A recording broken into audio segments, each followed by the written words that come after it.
Hey, what's going on? This is Khaliq Glover, also known as Khaliq-O-Vision, and I just want to welcome you to another hangout here. And yeah, I wanted to get on here and first of all say Happy Father's Day to anybody who's a father, anybody who has a child out here.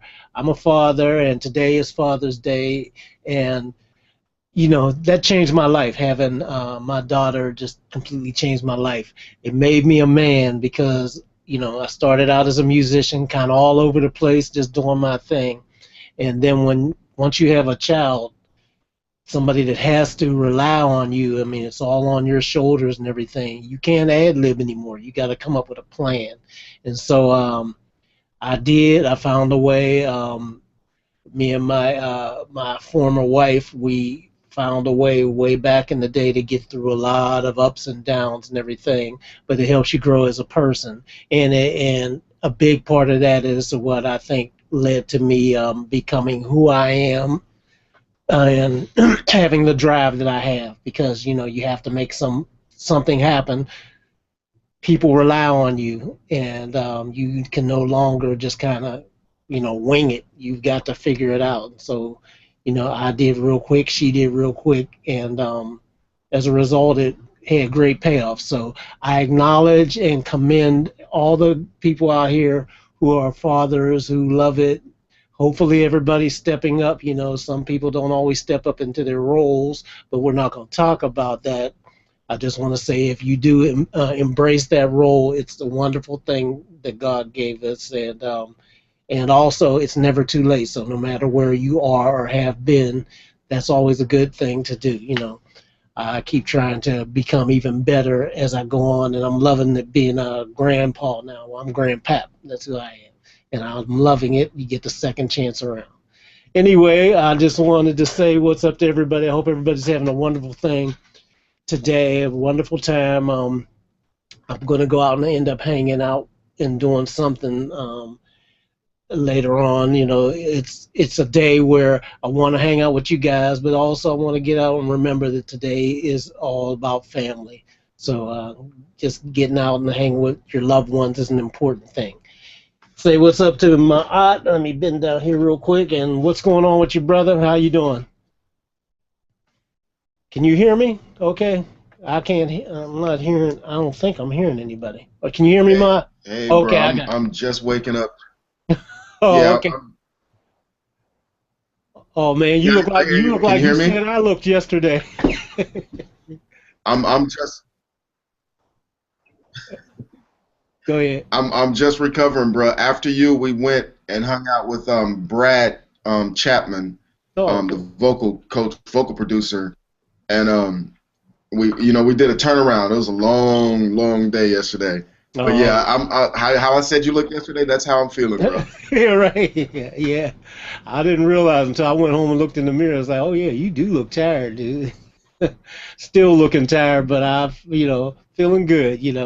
Just getting it done, man. I I Go caught ahead. Dave Isaac catching a nap in there. Oh yeah, yeah, yeah. It was a long day for everybody. you know, we're getting older too, man. Us old folks, we gotta catch a nap every now. Gotta nod out and recharge. Man, I remember Yeah. when I was Now the younger, I vi- used to go constantly. Can't do that anymore. Now the video is jerking, and I'm not sure if it's mine or not. I'm back on a what's it called, a cable. I'm using a cable now, so I'm not on Wi-Fi. But something about these Macs that I'm a PC dude, but Oh, something okay. about these Macs. It's Okay, when you you have my really sympathy.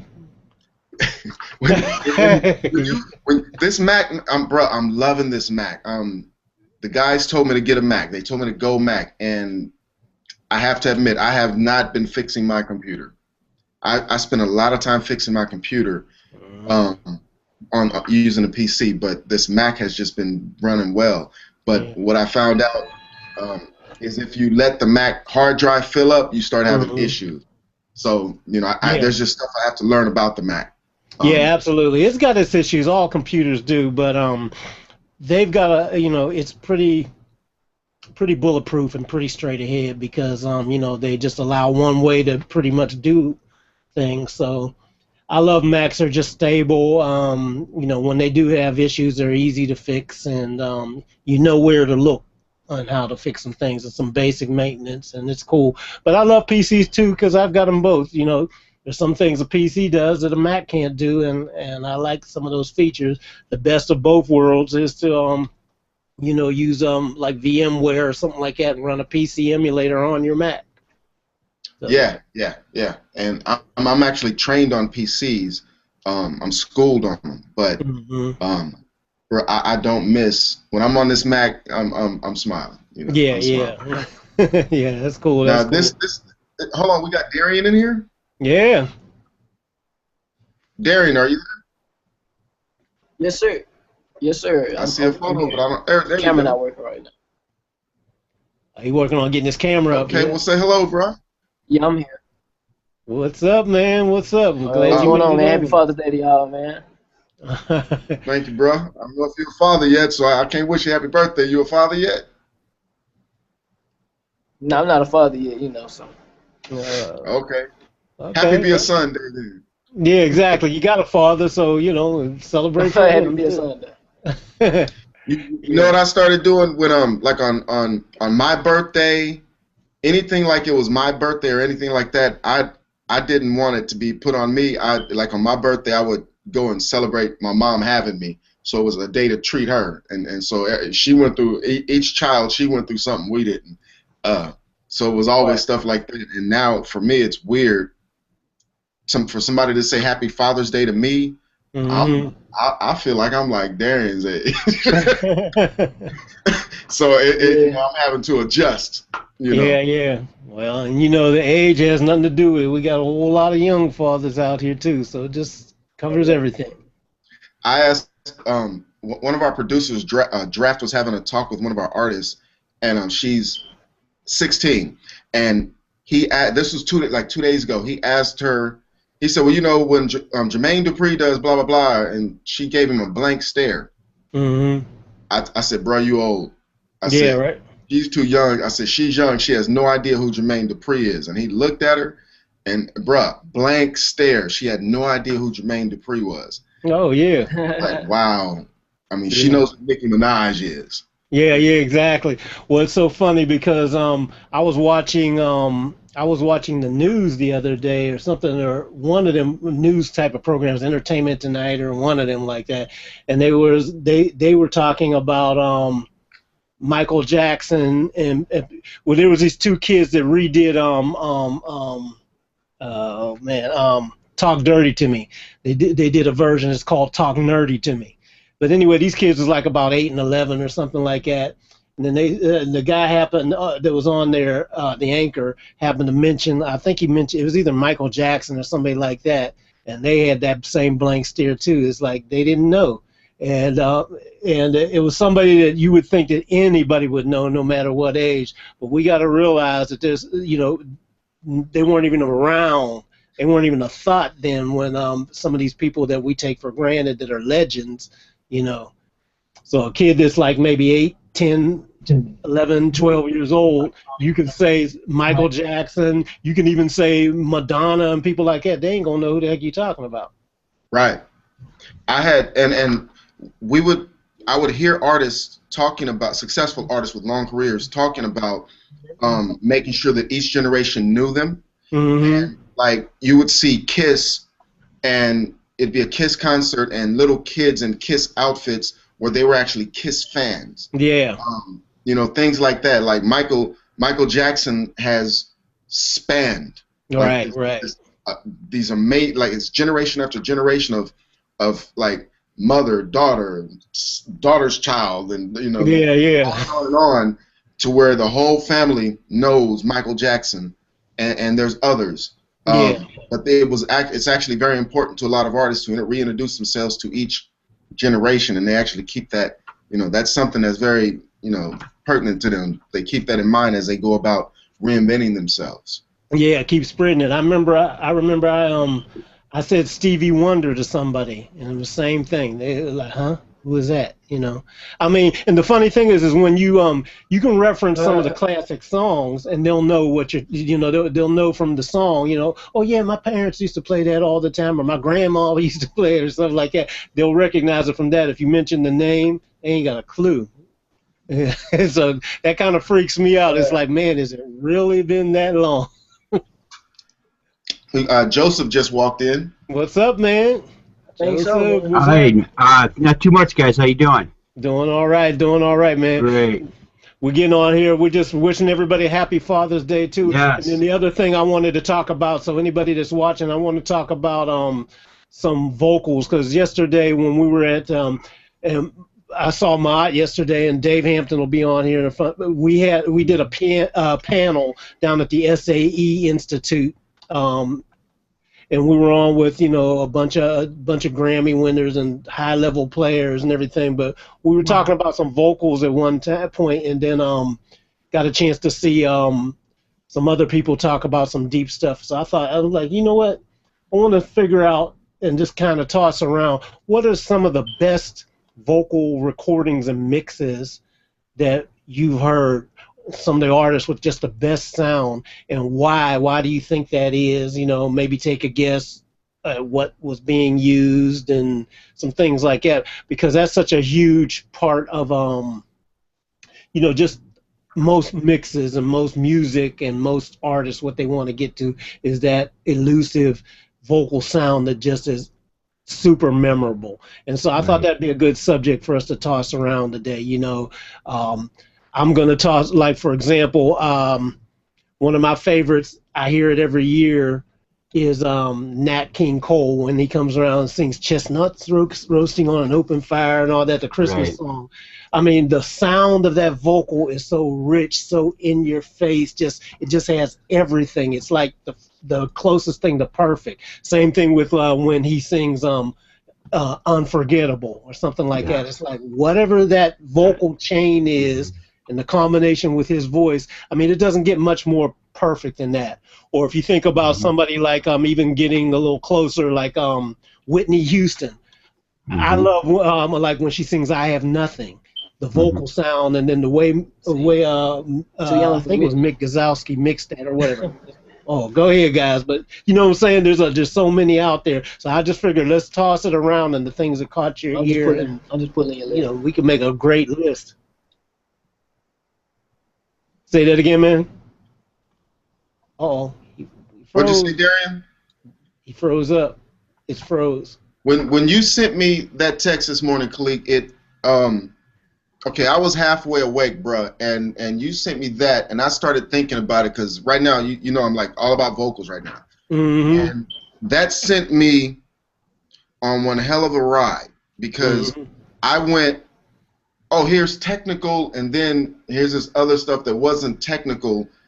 I was perplexed. I was going back. It's like issues. Yeah. Because I couldn't decide what was the best. And it ended up, so far, the end result is which one affects me most emotionally.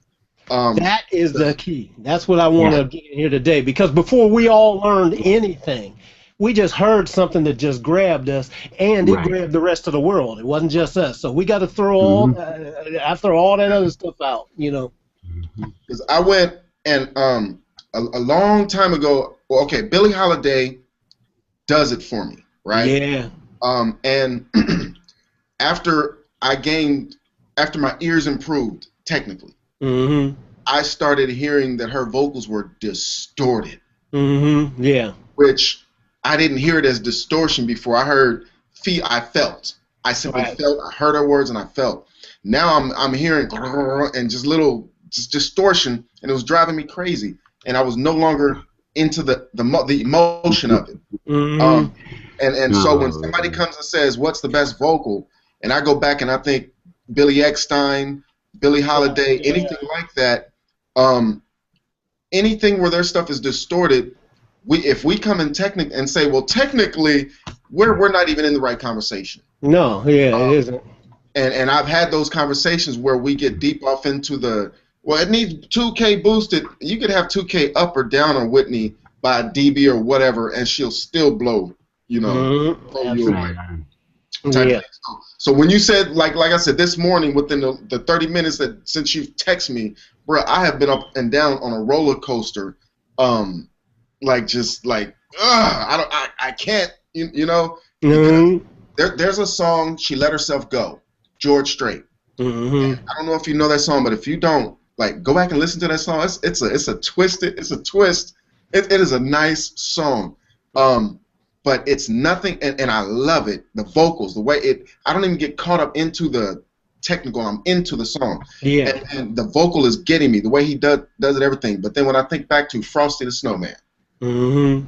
Rudolph the Red-Nosed Reindeer, Mm-hmm. it's like I personally can't decide what's the best vocal, but I do know that I've always said when I was a kid that those are the stellar vocals to me. Things like Frosty the Snowman. And which one? Chestnuts Roasting, like all that stuff that they would play over Christmas every year. Rudolph the Red-Nosed Reindeer, bruh, that stuff is stellar.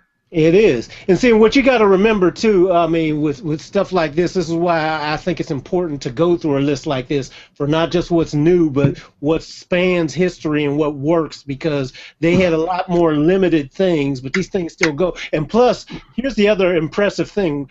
Those people, when they were singing those things, it all had to cut through orchestras of people, not just a few keyboards and synths and a couple of guitars, a whole orchestra. Their voices had to cut through. So think about the accomplishment of being able to record that, capture it, and play it back, and it sounds that powerful year after year after year. You know.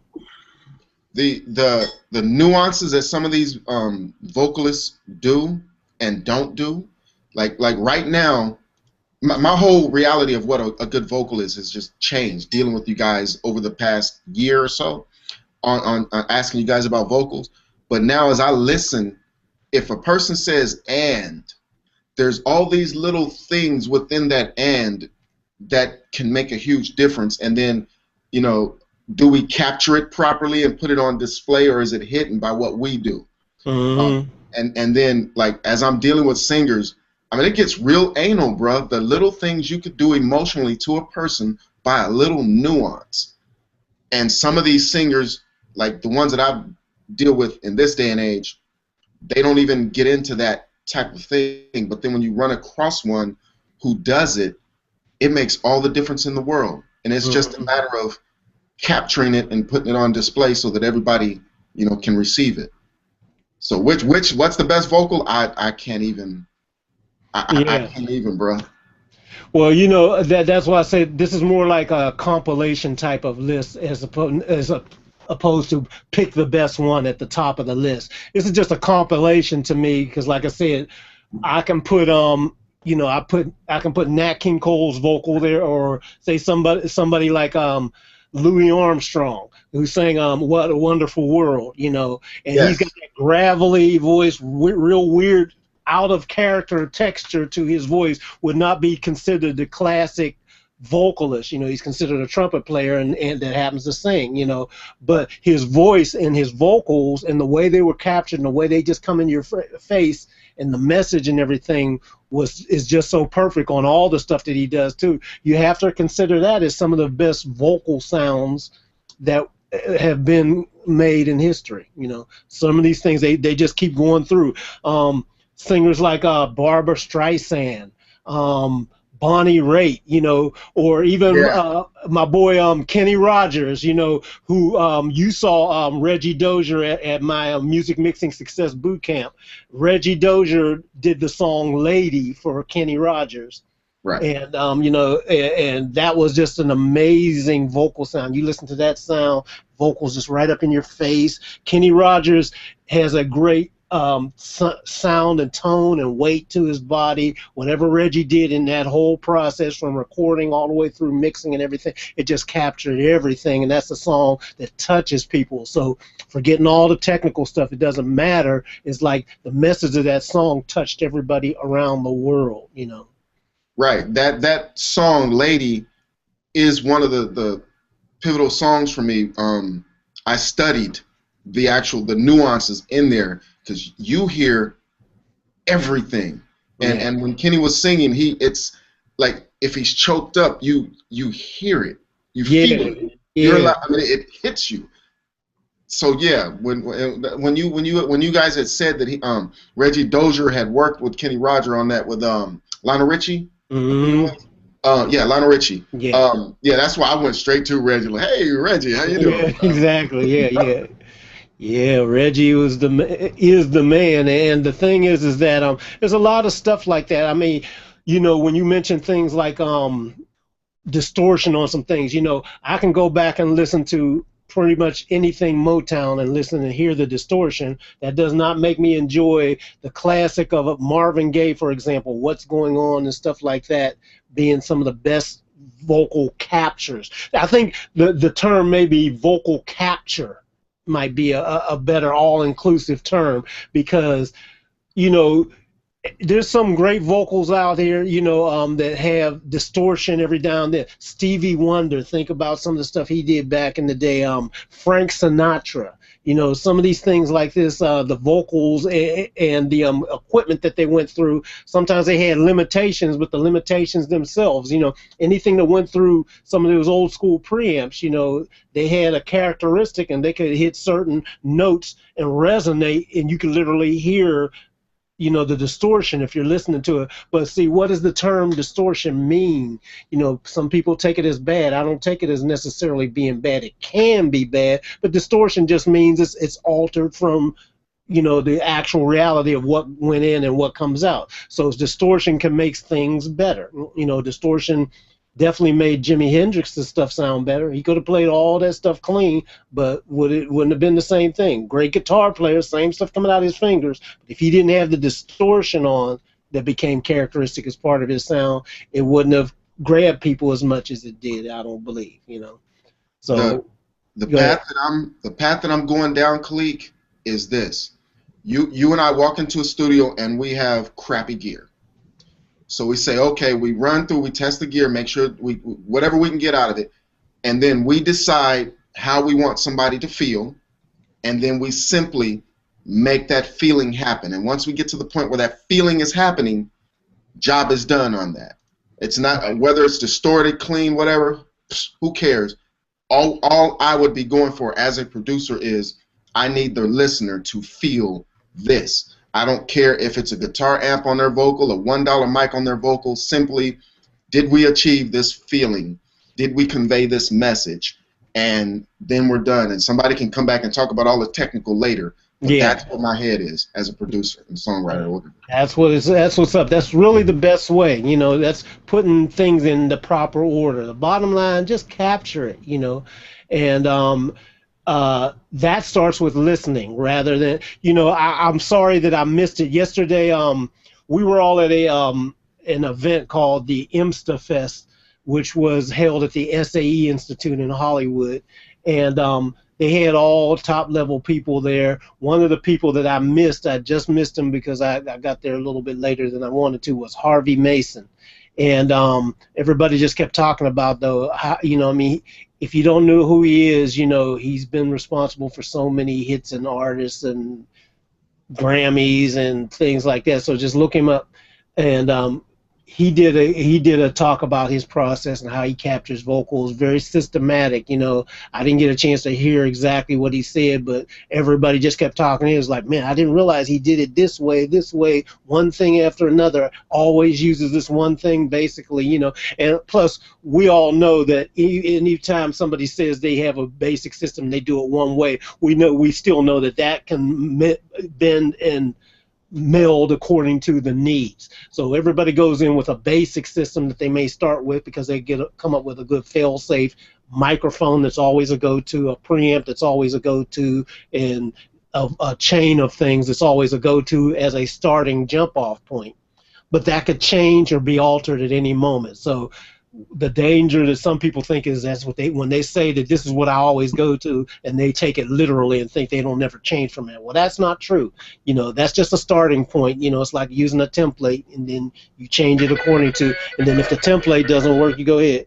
Hold on for a second, guys. This is Dave, and let me see if he's on here. What's up, man? What's up, Dave? Hey, man. Hey. Hey, are you doing the call? Yeah. Did you get the invitation? I sent it out. I didn't Okay, I'm gonna send it again. Okay. All right. Yeah, Khaliq, I didn't get the invitation either. I had to sign on to Google and Google Plus, and then um, click on it. But something's up where we're not getting the invitations. You know, it might be when I'm sending too many at one time. I probably need to just send it. Somebody said that, and I thought I pared it down. What I've been doing is sending like you a separate one, Dave, Bill, you know, the regular people, and then I'll send some people that are been regulars on the Hangout. I'll send them kind of in my circles. But I guess I probably can't mix them together, is what I'm suspecting, because it seems like when I mix them together, then y'all say you don't get it. Yeah, sometimes I get them from you, sometimes I don't. Yeah, so it's just a process of learning what this thing likes and what it doesn't like, you know. No, So, when I went, there's a fella in Porterville, an elder, who I asked him to teach me some stuff about vocals, and he brought up the first person he grabbed was Billy Eckstein. That's how I knew his name. yeah, from Yeah. Pittsburgh. And he went in. I mean, he was all over this man's voice, you know, and his time frame, what was important, which was nothing that people in my time frame were caring about, right? Right. Which then you go down to the next generation and the next, they don't care about mine. It just gets further and further away, which, Yeah. as you know, stuff is cyclic. It'll, you know, come back. But Billy Eckstein's vocal, and then he showed me, you know, other people who had deep vocals, and he went, you mentioned Nat King Cole. Talked about Nat King Cole and Blue Eyes. What's his name? Frank Sinatra. You Frank know. Sinatra. Right. And he went through all these vocals and what was so important about him, but it was stuff that people that I associate with, couldn't care less. Well, like But what? these guys, well, their vocals were so, they had a resonance in their vocal that it was this deep, rich tone, and they were able to control that deep, rich, the nuances of that deep, rich tone, and the way they were doing the melodies, and he was all into it, and we just couldn't care less. Like he said, there's a song where Billy Eckstein was holding down the low end. He was explaining how he was doing it, and it's just the only person that I've ever cared about low end was Barry White. But I didn't get into Barry White like that. My brain was not on that. Barry White was Mr. Low, deep voice, sexual, hey, slow jams, like a candle type thing only. His whole conversation about the melody and the push and pull on the vocal and stuff, that the acrobatics that Billy Eckstein was doing with his vocal and the control, yeah, just never even crossed my mind. And if I talk that right now and go show my guys, they'll sit there and look at me with a blank stare. Yeah, but see, that's the stuff that's the missing stuff that a lot of people don't learn. See, this is the people that, you know, trust me. I bet you any money that the people that have had the most success over and over and over again have studied these people. You know, Yes. I know you. I didn't get a chance to ask Justin, but I can just tell by his references and the way he does stuff that I'm sure that he studied all these people, or a great deal of these old school people and everything. Will I Am, when we was working in the studio, he called up his iTunes and he had so many old references, and we was all in there, old and I mean all kinds of things. He pulled up some stuff with Herbie, and Herbie was playing it, and Herbie was like, "Man, I like that. I like that piano player. Who is that?" And he's like, "Man, that's you." You know, because Herbie's done so many things, he can't remember all the stuff. But I was more impressed that Will knew exactly where to go to get all these different things. He had all the references. He went way back and went deep. And this is why people that do the study, so what you're doing is great and perfect. It will serve you well, because these are the differences. See, what you got to remember for like, now we talk about vocals and stuff like this, but what this guy was telling you and passing on to you that gets lost on a lot of people now because they don't think about it this way. The secret sauce is vocalists back in the day. When they're doing all that push and pull, when they're holding down, like you said, you think about Barry White just having the low voice, but he's really holding down a structure of the whole production. And let me ask, if you realize this, the reason why is because, see, all these guys sang with orchestras. You know, Barry White used to conduct. If you know, so he understood about how to blend all this stuff. Even though he was the front man, outsourcing everything, he knew how his part played in the structure of everybody else. He knew how to fill it in with you know, the dirt that needs to get in and fill up that hole wherever it is, and they structure it and build everything the way it needs to be, and all the instrumentation around. Everybody knows a role. A lot of these people knew jazz or blues or things like that, so they knew how to structure and who plays what roles to make the whole greater than the sum of the parts, you know. So he would point out stuff like the vibrato would say start off slow and then start going fast, be low in volume, rise in volume. absolutely. And he would say, look, notice right here, he's not doing anything. Yeah. Pause.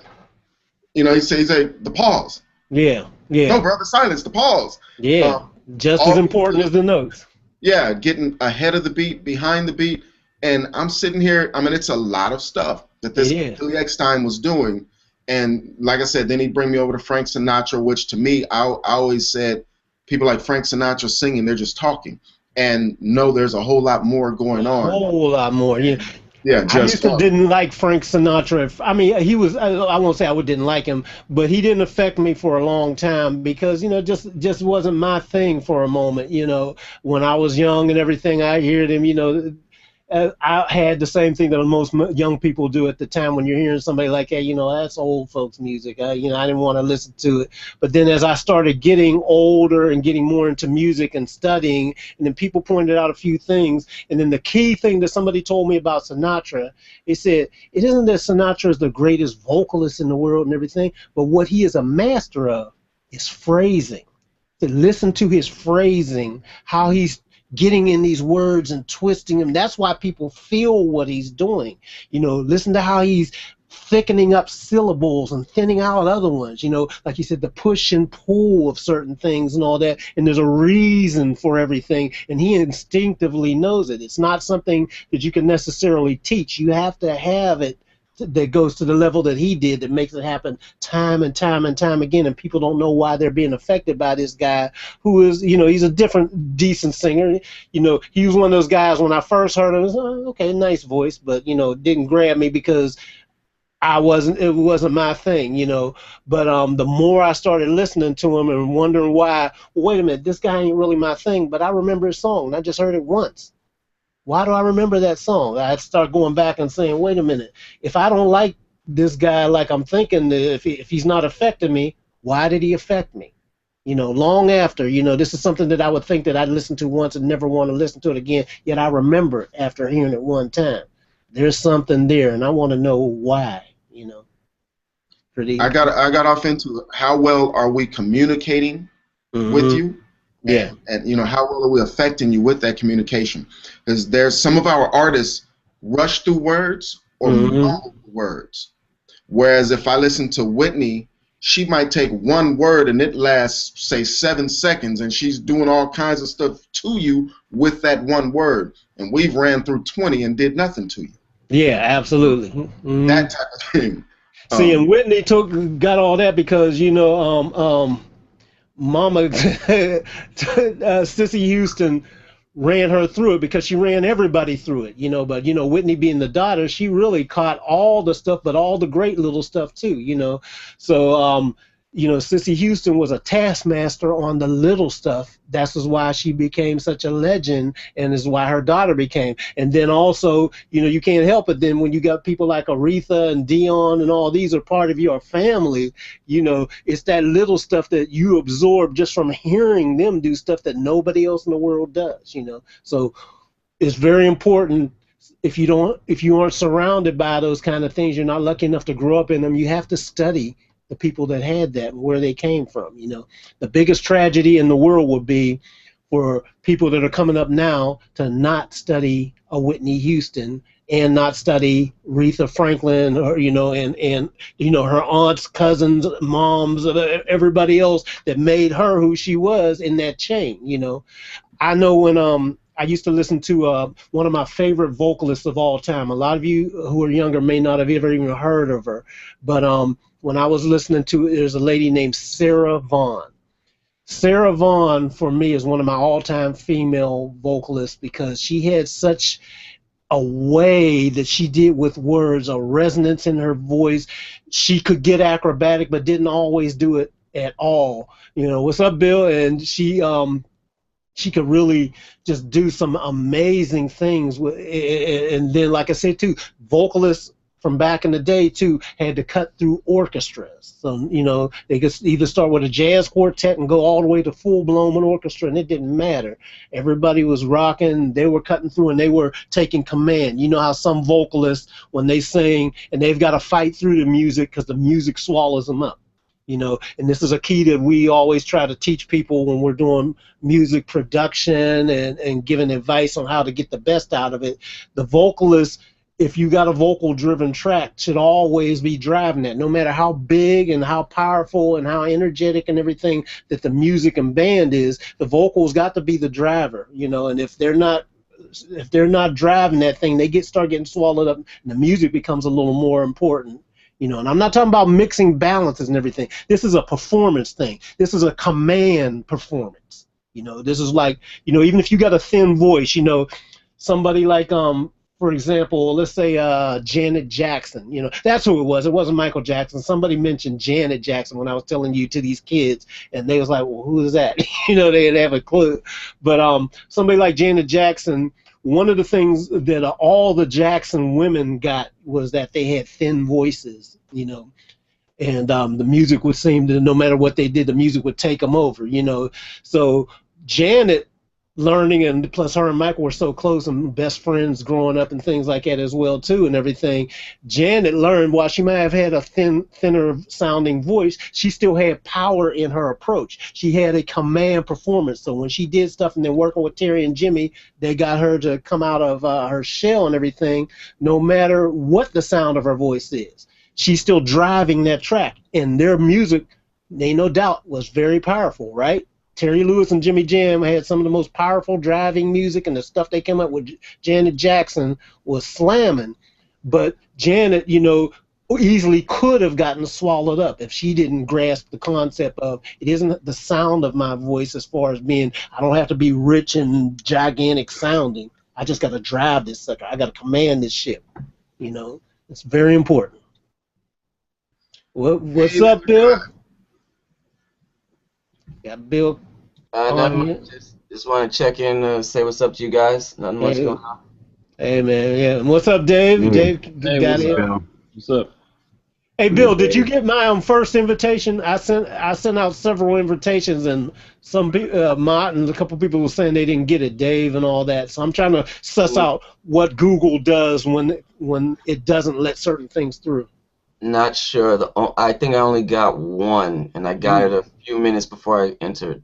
Okay, I got you. Yeah, what I'm suspecting is see, I created some circles in Google Plus, and I tried to keep it under the 25, but when I mix it up, I'm suspecting, it's not getting through.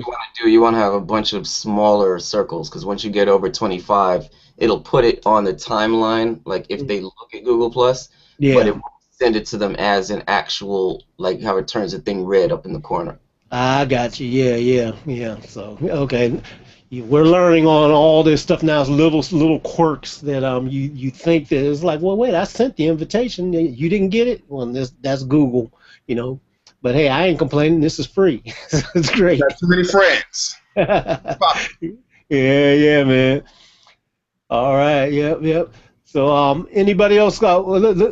Joseph, I got you on here, man. Say something to us about, you know, our subject here. Talk about yeah, guys. I just read an article a couple days ago on Sonic Scoop. I don't know if you ever heard of that paper. Yeah. It's out of New York, and it was regarding like songs that are in history that are just the. You'll hear them everywhere. I mean, if they're 50 years old, you'll hear them in the supermarket, or 20 years old. They're timeless. And they were referencing John Legend and a tune that he came out with not too long ago that's been on the charts for a few weeks now, in #1. And I think it spent 3 weeks. I won't, I'll paraphrase the article. Mm-hmm. But I think the name of the song was All of Me. and Mm-hmm. it's a love song, just him singing and a Yeah. piano. And it That's does, out now, right? yeah. And Right. it's not a. I didn't know the song was out. I had never heard it. I know who John Legend is, so I listened to the song, and I thought it was really good. Mm-hmm. And what struck me with it, basically the premise of the article was, what makes a song timeless. Their point of view, John Weiss, Mr. Weiss, thought that that song was going to become a timeless piece, that it was going to be a love song that people will be listening to 20 years from now, Mm-hmm. and that it's never going to really go away. And like some of the songs that you brought up earlier, that are just, chestnuts roasting on an open fire. I don't think I've met anybody who doesn't know that song or had at least heard it once or twice. Yeah. Yep. But it's a very timely discussion. I listened to that song very carefully and the piano, and he was doing what you call goose eggs, just bam, one note on the downbeat and letting it ring, bam. And there wasn't a ton of reverb and effects on his voice. When they got into the chorus, they did a little bit more. You could hear a pad in the background, but it was still really, it was the delivery. And I think what you said, the capture, instead of saying what's the best vocal, it's that capture that just seems to be magic. That all the people you mentioned and all the songs you brought up, I think capture resonates with me the most. It's the feeling that's just being coming across that sound. You can have the best song in the world, but sometimes people can really screw it up if they just don't know how to put it in out in a way that can deliver that feeling. Now, that's just my opinion, and I'm not educated to say whether that's right or wrong or indifferent, but there's some people that I don't think, you said they're kind of born with it, and then through a lot of practice they get to that level where they can deliver on a regular basis every day. They can deliver that emotion, and I think that's exactly it. There's just something special in certain people that can do it. They can make that emotion come across. Yep. You're right. Absolutely. What are some of your other favorites? I mean, like I can't remember if I mentioned the Beatles too is another one because I think their vocal sound for the time when they came Mm-hmm. out, the limitations of technology and everything, that was some of the best vocal sounds. See, that's the other thing you got to take in consideration. So there are little distortions that you can hear when you listen closely, but the bottom line is what was captured. Getting away from the engineer purity kind of thing and all that. These are vocals, especially say something like Hey Jude and those songs where that vocal is just like right here, every little aspect of it, and then it's surrounded by such great production and everything. It's like you've got to include stuff like that. Absolutely, and that's not just, and with the Beatles, it wasn't always just one voice. I mean, they put almost four voices or three together and made it one. And that had to take, I read something at one time that was like they spent 4 weeks in Germany locked in a house. Their producer or manager said, you guys got to get your shit together. I mean, you got to tighten up. And the only way you're going to do that is to play 10 hours a day. And you're going to do this. And according to this article, that's what they did. And that brought them to a level where they could get into a studio and deliver a really tight performance. And I mean, that really meant something to me, because I record people that can't play the same thing twice. They just can't. Didn't know that one. And I'm guilty of the same thing. I've been playing guitar for 30 years, but I've been a solo guy, so I don't have to keep a beat. You know what I mean? Because I'm playing out on the stage myself. But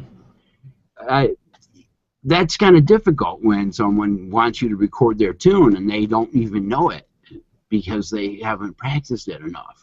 And you can tell the difference after a while when you do it. Well, that's a big part of vocal sound too. So some of these classic things, it's like, like we talk about Nat King Cole and Whitney and some of these other people, well, a big part was their voice as well. But then we got other people that blend in, like let me see, who would I say that? Okay, perfect example. One of my favorite groups is Earth, Wind, and Fire. So when I love the sound of Maurice White and Philip Bailey's voices when they sing. George Massenburg just captured them perfectly. When you listen to a song like After the Love Is Gone too, and you listen to Maurice's voice and the richness and depth, but the tenderness that was captured, that little high frequency resonances and everything else, and the message just sits through the performance. It's all in there. Now, he wouldn't be considered one of the classic all-time vocal greats. So that was just a thing of everything working together because it was captured, right? It all gelled, yes. It all just gelled. I've seen them live in Detroit here a few times. Yeah. I didn't, not 1 second did I have a thought of, well, that's not like their album. Yeah. It was just fantastic. I mean, it was really, really good. I enjoyed it. We toured with them. Me and Dave toured with them for a while and everything. It was really awesome just checking them out all the time. Yeah, that's cool. I bet you got some good stories about that tour. Yeah, man. Dave, why don't you chime in, man? Hey. Yeah, I'm a Frank Sinatra guy, so I'm all the way there. One of the reasons why I like Frank Sinatra so much was not only just for his phrasing, but if you watch a lot of the early videos, and they have a lot of studio videos of him, you're watching somebody who's smoking and singing at the same time. Now, I'm not saying that should be a technique, but I'm just saying when you watch his stage show, you're watching his delivery, you're watching somebody who's a trained entertainer. So he knows how to entertain an audience. He knows how to be Frank Sinatra. He knows how to dress it up and deliver it. And the cigarette was all part of that. If you watch any of his performances where you see him lighting up a cigarette, walking across the stage, singing the lines, he didn't drop a note. Yeah. Okay, and that's not an easy thing to do. And it's just part of that swag that he had, but it all comes with the same thing. He's a trained entertainer, which, that during that time, entertainers were trained in all the arts, singing, dancing, everything, music. And when they went to do something, what you got was their talent combined with every facet of what they've been trained in, not just one thing. Nowadays, you got people just scratching their head just trying to learn how to sing, right? So that's what makes it so hard sometimes to watch things and listen to things, because you're like, wow, they can barely grasp the one thing. That's why when a lot of people used to say when they first saw Bobby Brown, they say, Bobby's not a good singer, he's a great entertainer, right? That was the biggest comment that you would hear, but it was right on, because when you saw his live show, he was killing them. But it wasn't because he was the greatest singer. He was a good entertainer. So and that was we don't have to be, really. Right, you don't have to be, but imagine when you have it all rolled into one. When you do, yes, deadly combination. And that sets it apart, and you can see it. And I think that's the thing.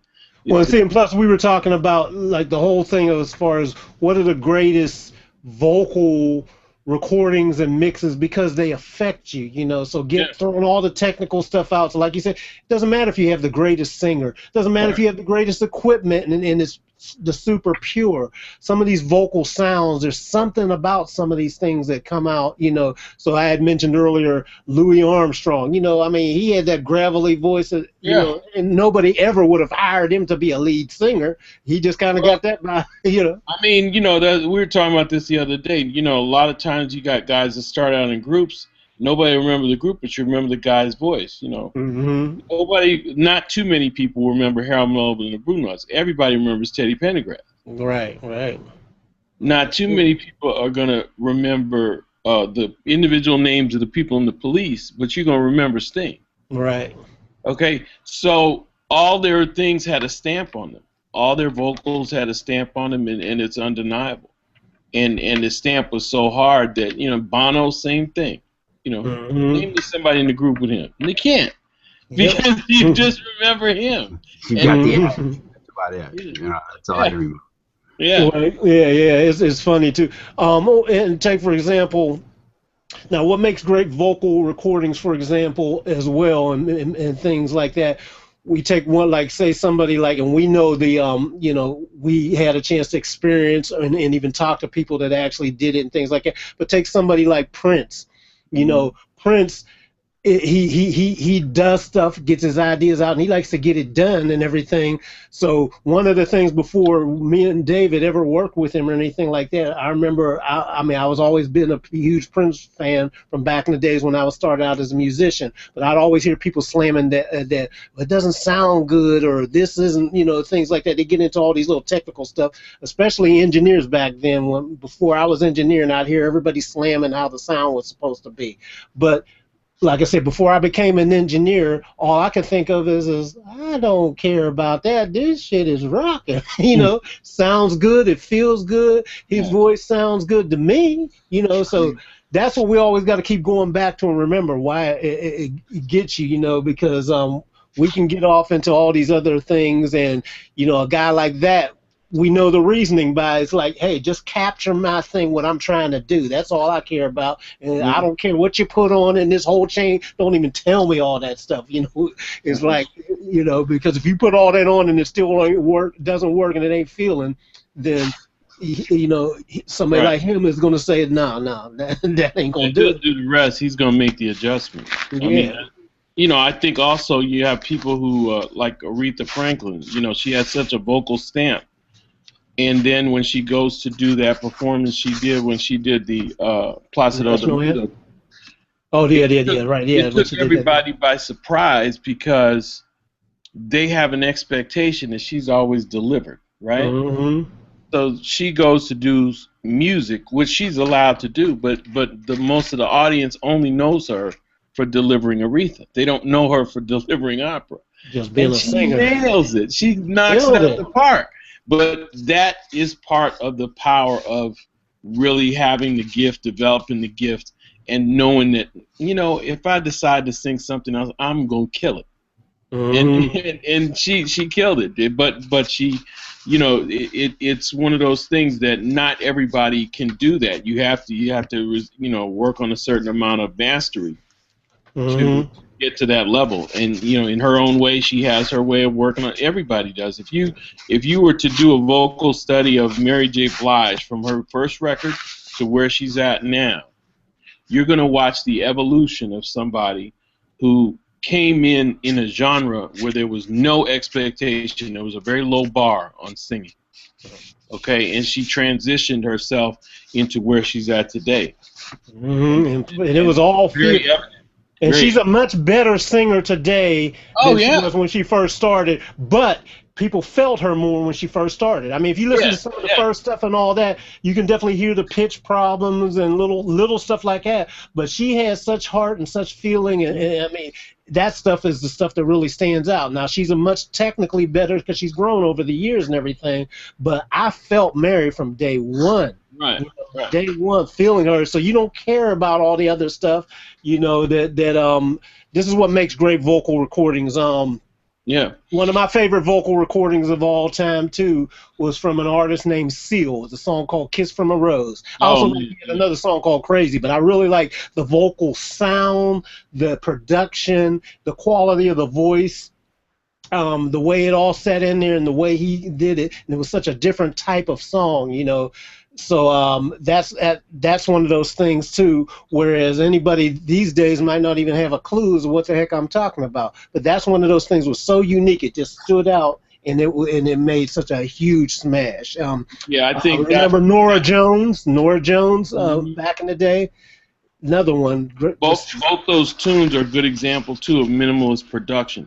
Because all those tunes don't have a lot of other things going on. You've got a vocal, and in Kiss from a Rose, you've got the piano and the strings, and everything else is just ambient sounds and his voice and some reverb, and his voice is doing all the work. His voice is taking you all the way through the song, the lyric content and everything else. And the same thing with Nora Jones. That started a whole trend in just that sound, you know, Yeah.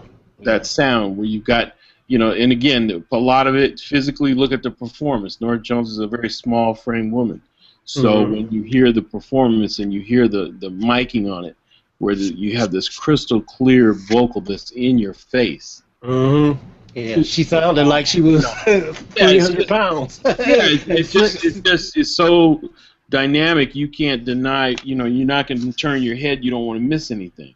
And that's the kind of thing where if you have somebody who can sing, sometimes it's not about filling the air with all these other events. Sometimes it's like, okay, let's back it out and let's just bring in some natural instruments to show what's going on here, to give them room to do what they do, you know, as opposed to let's fill it, you know. Yeah. Let's talk about some interesting things, guys, as far as like the vocal. You guys already mentioned Rolls Royce. Oh no, I didn't, but yeah, that's another great one. Yeah. Now I was just thinking about, to be real, just on your topic before you get to yeah, that's a great example of vocal orchestration. You know, where they have you're talking about I want to say Ooh Boy. What song are you talking about? the one, what you find now, what you feel now, what you know now, to be real. Yeah. Oh, that's Cheryl Lynn. That's Cheryl Lynn. Okay, Cheryl Lynn. Sing it in. Okay. Yeah. Rolls Royce though too had one called Ooh Boy. Ooh boy, I love you so, or Wishing on a Star and all those. Yeah. Okay. Wishing on a Star. Yeah. Oh yeah, Wishing on a Star is a great one too. Yeah. Joni Mitchell is another one. She has some just great stuff in her vocal. Just sit, and Dave used a great thing where, you know, the vocal is, you know, I talked about how the vocal commands it, you know, so there ain't a lot of other stuff going on. The vocal is just driving everything, you know. That's an art in itself, but the other art is the engineer that captured the stuff and all that. And we have a whole span. So we get back and talk about guys like Sinatra and Nat King Cole and all them, and coming forward towards today and everything. Well, here's a differentiating factor. Maybe some folks can comment on this, because a lot of times those folks back in the day were using ribbon mics, dynamic mics, things like that, you know, and then we move forward to the day and get more sophisticated condenser mics and things like that. So a lot of that was part of the sound and the bigness of the sound, you know. Those RCA ribbon mics, what was the model number, Dave, that ever you see it in every photo? What, the 44? The 44. Both of them, Yeah, and stuff like that. The miking techniques were different, because you got to remember too, back in the day, and it's pretty amazing, a big testament about how these vocals could come out so rich, but they had a lot of considerations back in the day. So when they were recording, a lot of times, and especially if they were recording for a performance that was going to be broadcast or something like that, they have, for example, the microphone was on a stand. We see in the studio now when people are doing it, the microphone is suspended from above. But on a lot of those things, the microphone was sitting on the stand up in front, tilted up at the face, you know. So it's like this, you know. The microphone's here kind of tilted up at the face, just below, and that was because if they were filming it for broadcast or something like that on TV, they had to always make sure that the microphone didn't obscure the face, you know. So knowing the capture principles of what microphone you're using is so important, and the correct distance. You know, a lot of them weren't on and doing close mic right up here. You know, many times the microphone was far away, but when you hear the final vocal, it's just right in your face. How they do that, you know? Yeah, so it's a lot of stuff that spans the history, and a lot to be learned from everything.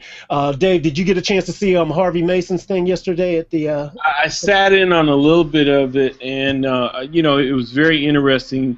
They asked some real good questions. One of which was, you know, how does he choose microphones? And Harvey had said that he uses the same microphone on every vocal. The C800B, right? C800, the Sony C800. So I'm like, okay, that's cool. That's one way to do it, you know. And it was interesting, but again, you see so many different versions of it. But you know, again, he gets to talk to his artists and figure out who they are and where they're at, and comes up with an approach. He more goes for talking to the artist and figuring out what he has to do to get a great performance out of it. That was his biggest thing, is getting into that within the first little minutes of meeting them, figuring out if he's got to be friendly, or sometimes you have to be aggressive. You know, you're just trying to figure out what your voice is to be a producer for each situation. You know, that's a big part. You know, he gets some really good answers. You know, and you know, but a lot of what he does is very uniform. It's the signal path, those things, they're very uniform. Everything else is a personalization of characters. You know, yeah. Dealing with people as individuals. So, you know, it was quite a unique little session there. Yeah. Then that was cool. I'm sorry I missed that, because I definitely wanted to hear from him. And like I was explaining to everybody, even though he may say his workflow he starts from one basic thing and all that, we all know though that he's got so many options that he can go to him in any one thing. He's using the go-to thing, so he'll pull up the C800B. He'll go through a certain preamp that he knows he likes and can get the sound and set up and everything. But these guys have all the resources. So if that doesn't work, you better believe he has a 47 on hand, or he has a C12, or he has something else, and then he has different combinations that, okay, this is my go-to, that I know this and everything, and I know the other ones too, but this is my go-to that works for me. But I got the options, and I know what'll work if, say, that particular one doesn't quite fit with what I'm going to. They can go to it in an instant. You know, we used to do that all the time in the studio, have a whole mic locker filled with stuff. When you talk to guys like Bruce Swedeen and all these guys that have every choice under the sun, Al Schmidt and all these guys, they may have one go-to thing that they start with, but they always know what the options are, and they know how they sound in their mind as far as a result that they'll probably get if they have to change in the middle of the string, you know. Yeah, and the funny thing is, as engineers, you always end up with a couple of mics that you have on hand just because you don't want to let them go, or you want to have them just around because they're absolutes. You know, if you ask any of us, you got a 57? Yeah, we got a 57. Yeah, we're going to keep a 57. You have this? Yeah, we have that, because you just develop it and say, you know what, this is better to need it and not have it, and now that I know how to use it, and I've used it in all these settings with different situations, it's really better that I have one. You know, so sometimes with microphones it's like that. It's a very personal thing, because then you can mix and match it with anything you need. But having your own resources, sometimes it helps. You will find yourself inevitably with a small mic collection, you know.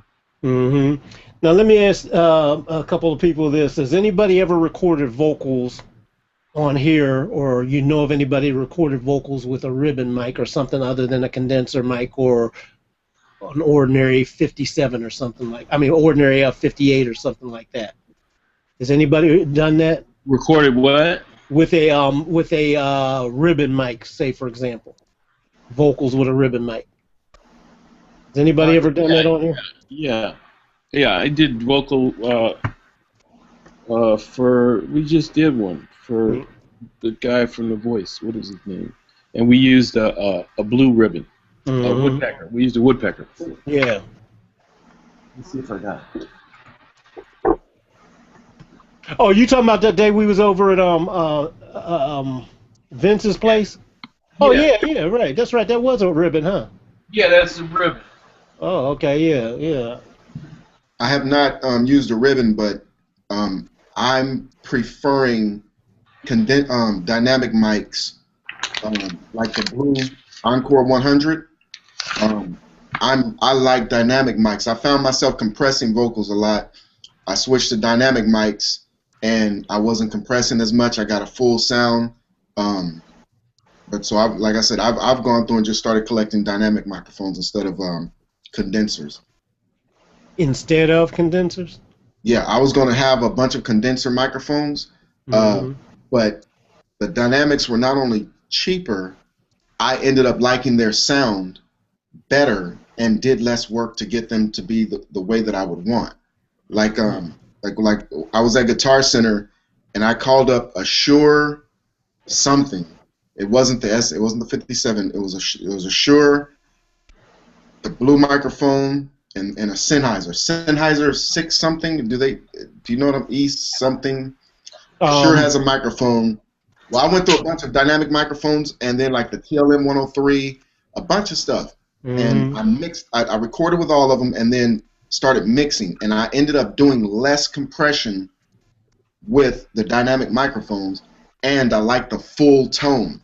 I was getting this full tone with them, so I was like, well, damn. And then I even have the artists in the studio holding the microphone and singing with the dynamic microphone, like they would do on stage. And you don't hear the rumble. You don't hear all the movement. So anyway, that's my thing. Is I've switched to a lot of recording with dynamic mics. Okay, I hear you. I hear you. Anybody else tried anything outside the box? Yeah, I mean, me and Dave, so we will extract ourselves from that because, of course, we've used them all for different things. But I'm just curious if any of you guys, or if anybody that's on, let me go over to the other thing and see if anybody's on here. If anybody type something in the chat. Okay. I didn't get a chance to check it out. Anybody that's over there, AK, if you want to come in and join us, or anybody else that's just kind of watching, you guys want to come in here and chime in, feel free. We still got room. We can hold up to 10 people inside with us.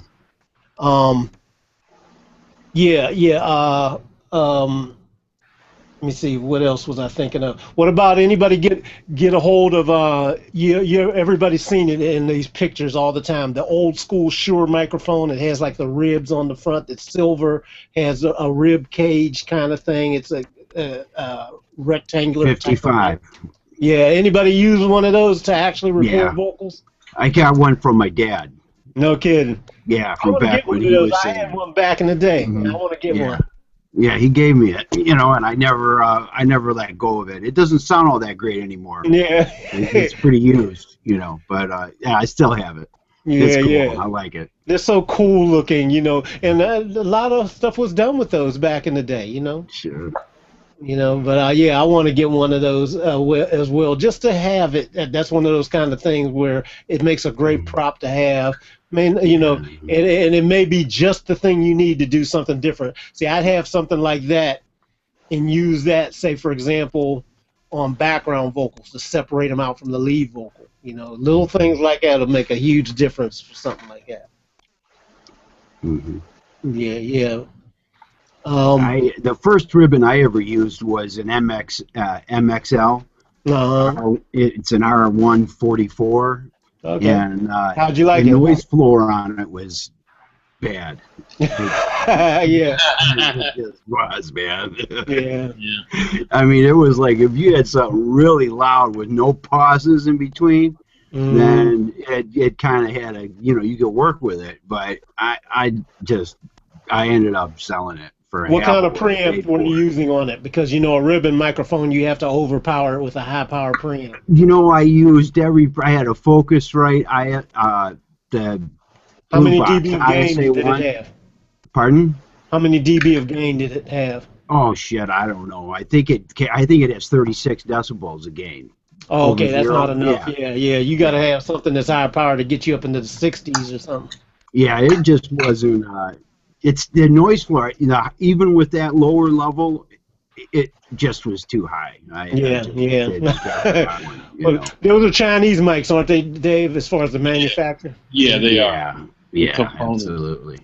Yeah. I had some the MXL 990s. They're big ass dynamics. Those are nice, yeah.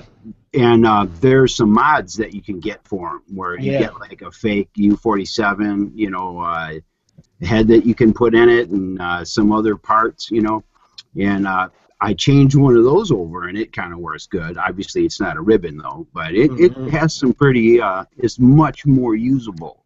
Absolutely. And, so I ended up buying as many as I could find that weren't printed boards, that were still not, crossed over to like production plant type boards. Yeah, so I could, do the mods on them when I get, around to it, basically when I have time. Hey, and we got another David on here. David, I see you lighting up, bro. What's up, man? Going. Yes, I was. I was just getting everything all set up. I want to lose the headphones. You're not catching any feedback from me, are you? No, we're good, actually. Yeah, it's cool. Yeah, You turn man. it up a little more. How you How doing? is any feedback now? No, Oh, great. I just cranked you guys. Are coming through my speakers in here. Oh, okay, cool. I'm doing okay. As far as microphones go and whatnot, I'm not even sure what I have. And I actually don't want to know what the differences are. When it comes to things, sometimes I find not knowing the details actually helps me out, because those little details will become things that I might worry about. If I'm getting sound out of something, that's all I care about. I don't need to know the specifics of what's what, but I actually have a GT66 and Yeti, one of the blue groove Yeti tubes. Yeah. Yes, that's the main mic that I use, and the Yeti actually works pretty good for a USB mic. I was quite surprised. Yeah, they're great mics. I like them. A little sensitive, so they can break up on you if you got a strong vocal coming in, but they definitely sound really good. I've got two of them. Which ones do you have? I have the Yeti and the Yeti Pro. Nice. Is there a big difference between the regular and the Pro? Well, the Yeti, the silver one is just straight USB. The Yeti Pro is USB and analog as well. It's got XLR on it. Well, to be honest, when I use the USB on the Yeti, because that's the one I have, I will use the headphone out jack on the bottom of it. Yeah. And I'll use it for an analog signal, not the USB. Okay. Yeah. Yeah, that's cool. So, that's I cool. don't know if there's any difference in the components inside, Sure it does. So are you piping out of that headphone out into your analog in? Correct. Yeah. How are you dealing with That's the interesting. When I use it. How are you dealing with the latency though? Because that's obviously going through a DSP process, an A to D process, and back again. It's very minor. I have my buffers set at 512, and it's a very minor delay. Sometimes I get up on that, and it depends on how long the vocal track's going to be as well. Yeah. The duration of the recording. Usually if I'm dealing with rappers, it's not too long, because they just go verse by verse sometimes. Oh, okay. Yeah. I can see it working. Okay. Yeah, in that scenario. The other thing you have to worry about is with something like that, doing it that way, just be careful to check and be sure things are really lining up, because the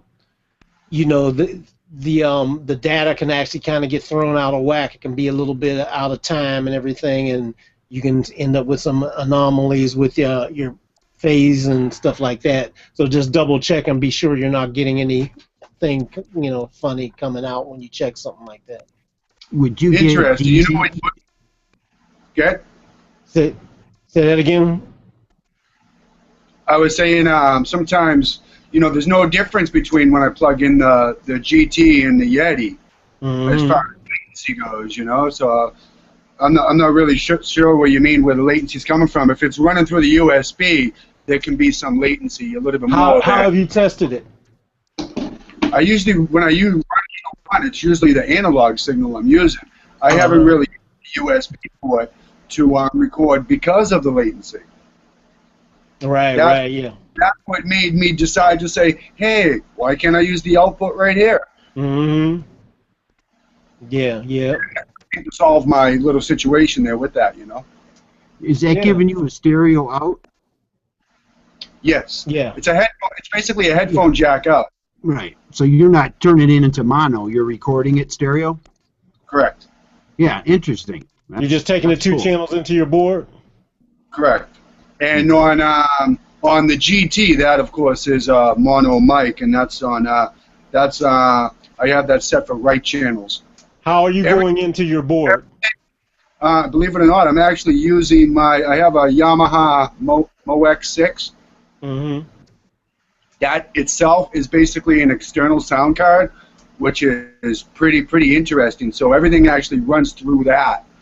right now. I also have a Yamaha mixer, which isn't a top grade high-end mixer, but the microphone runs into my mixer, and then my mixer runs into my keyboard. My keyboard's my audio card, basically. Mm-hmm. And let me see.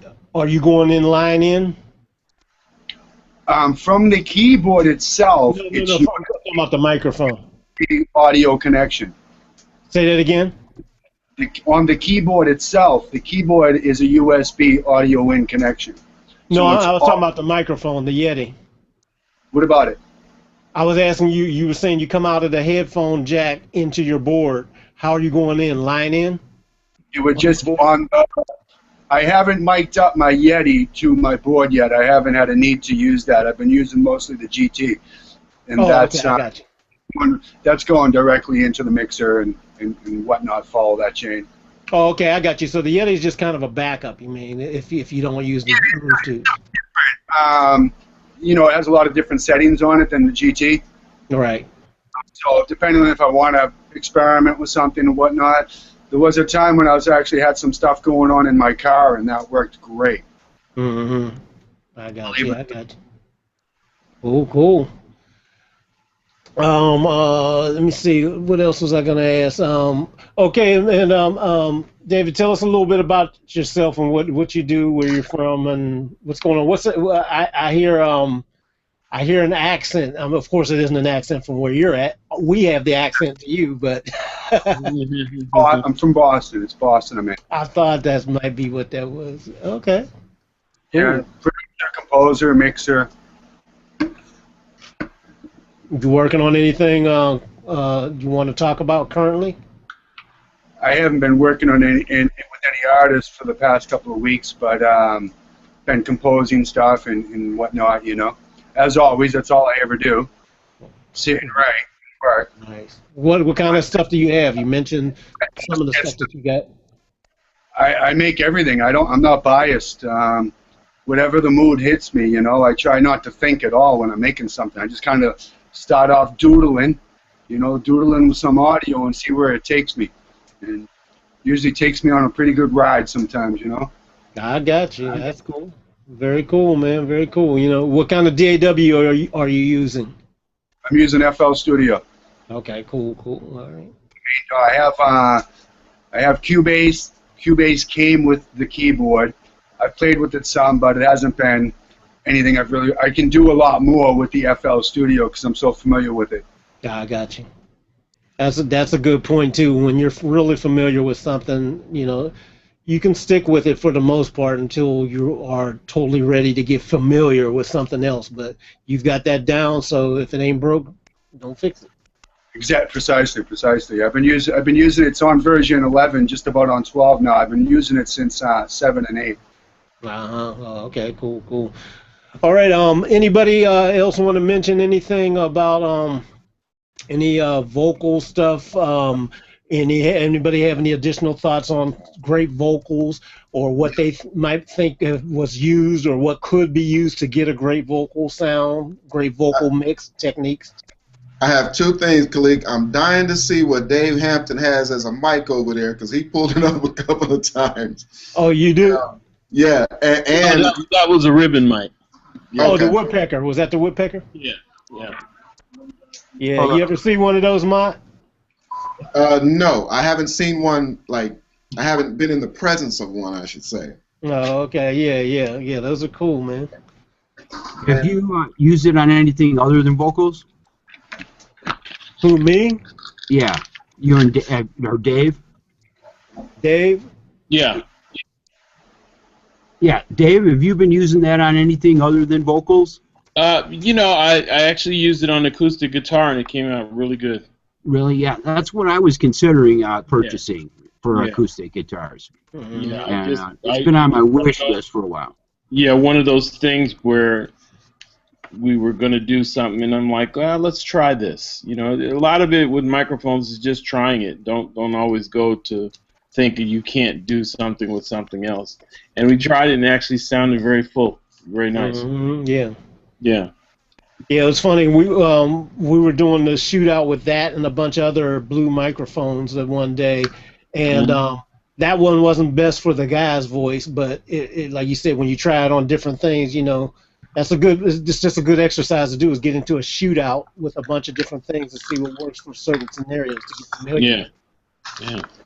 And you know what I think they just did a session, I guess last week, with a singer named Bernard Fowler. And Bernard used to sing on a lot of Herbie's records, but he's currently a background singer for the Rolling Stones.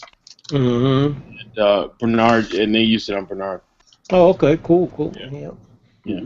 The real key with using a ribbon microphone, especially for something like vocals and all that, is you got to have a great high-powered preamp. Yeah. That's really... Actually, we sent this through that. Remember that preamp you used to have, Khaliq, the Aphex? Yeah. Yeah, that's what we sent it to. Okay, yeah, that would work good. Yeah, good ones. Good high-powered preamps that can give you a lot of gain. Ribbon mics are so inefficient as far as they definitely got to be overpowered to start getting the most out of them without having a ton of noise and all that. I remember when I first got my first Royer microphone, I didn't have a good preamp to power it properly, and I hated it at first because it just sounded like crap. It was the same thing because you're hearing a lot of noise. You got to really crank it up and keep pushing. It's like, wait a minute, why isn't this And then I realized, wait a minute, I just need a better preamp, more high gain. As soon as I switched over to a high gain preamp, it just took on a life.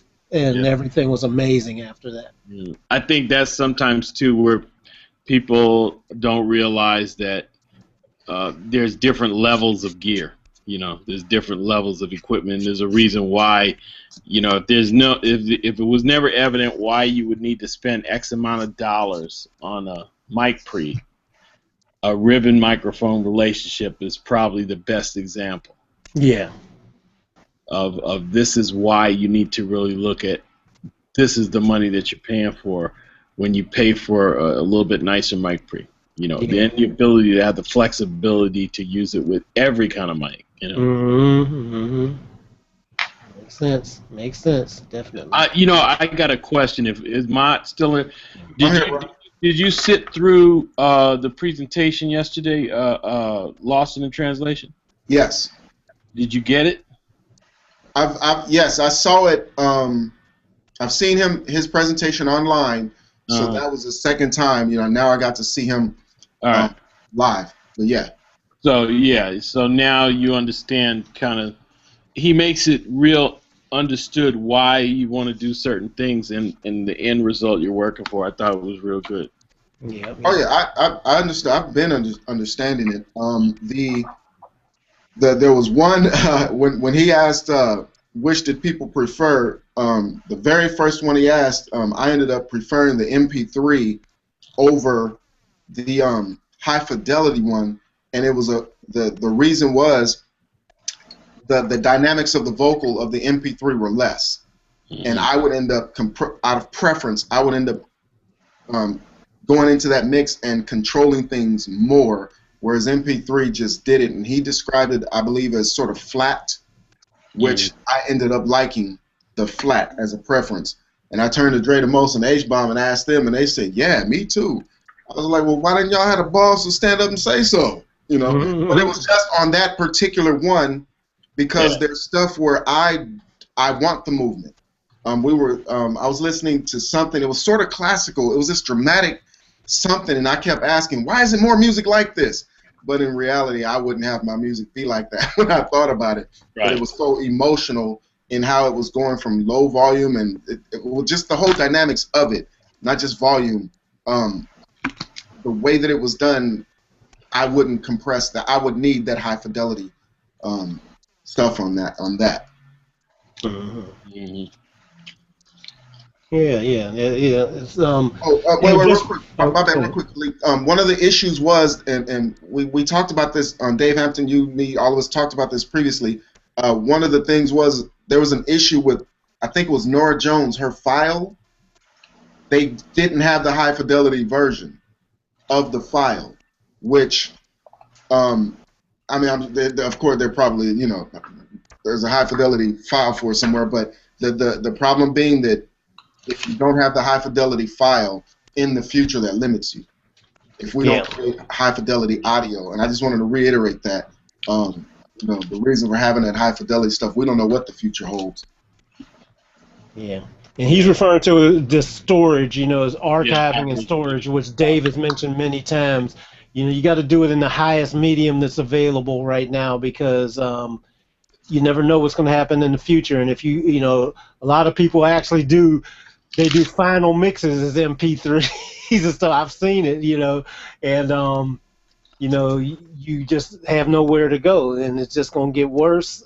But if you always start and have everything at the highest medium and then break off what you need from that, you're always going to be good for the future, you know, as opposed to trying to up-sample things and all that. It doesn't work. One of those low-fidelity files, it was the Beatles. He played it. It was garbage. Utter mess. I was surprised at how horrible it was. And then he played the higher fidelity one out, and I was like, oh, okay, now that's more like it. Yeah, now that's what I'm talking about. But the low end, it was something happened with the low end. I was off to the side, so I didn't get the stereo, mono, whatever shifts that he was saying was going on with that. But I heard a low end.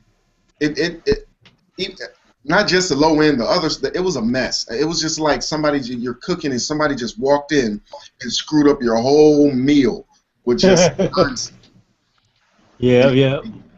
And but and I was gonna say basically, just to let everybody kind of know what we're talking about is there's an engineer named Andrew Ships, who's been doing a presentation called Lost in Translation. And Dave, how do you spell Andrew's last name? How do you spell Ships? SCHEPPS, I believe.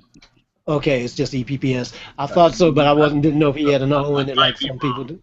Okay. One P, yeah. Okay.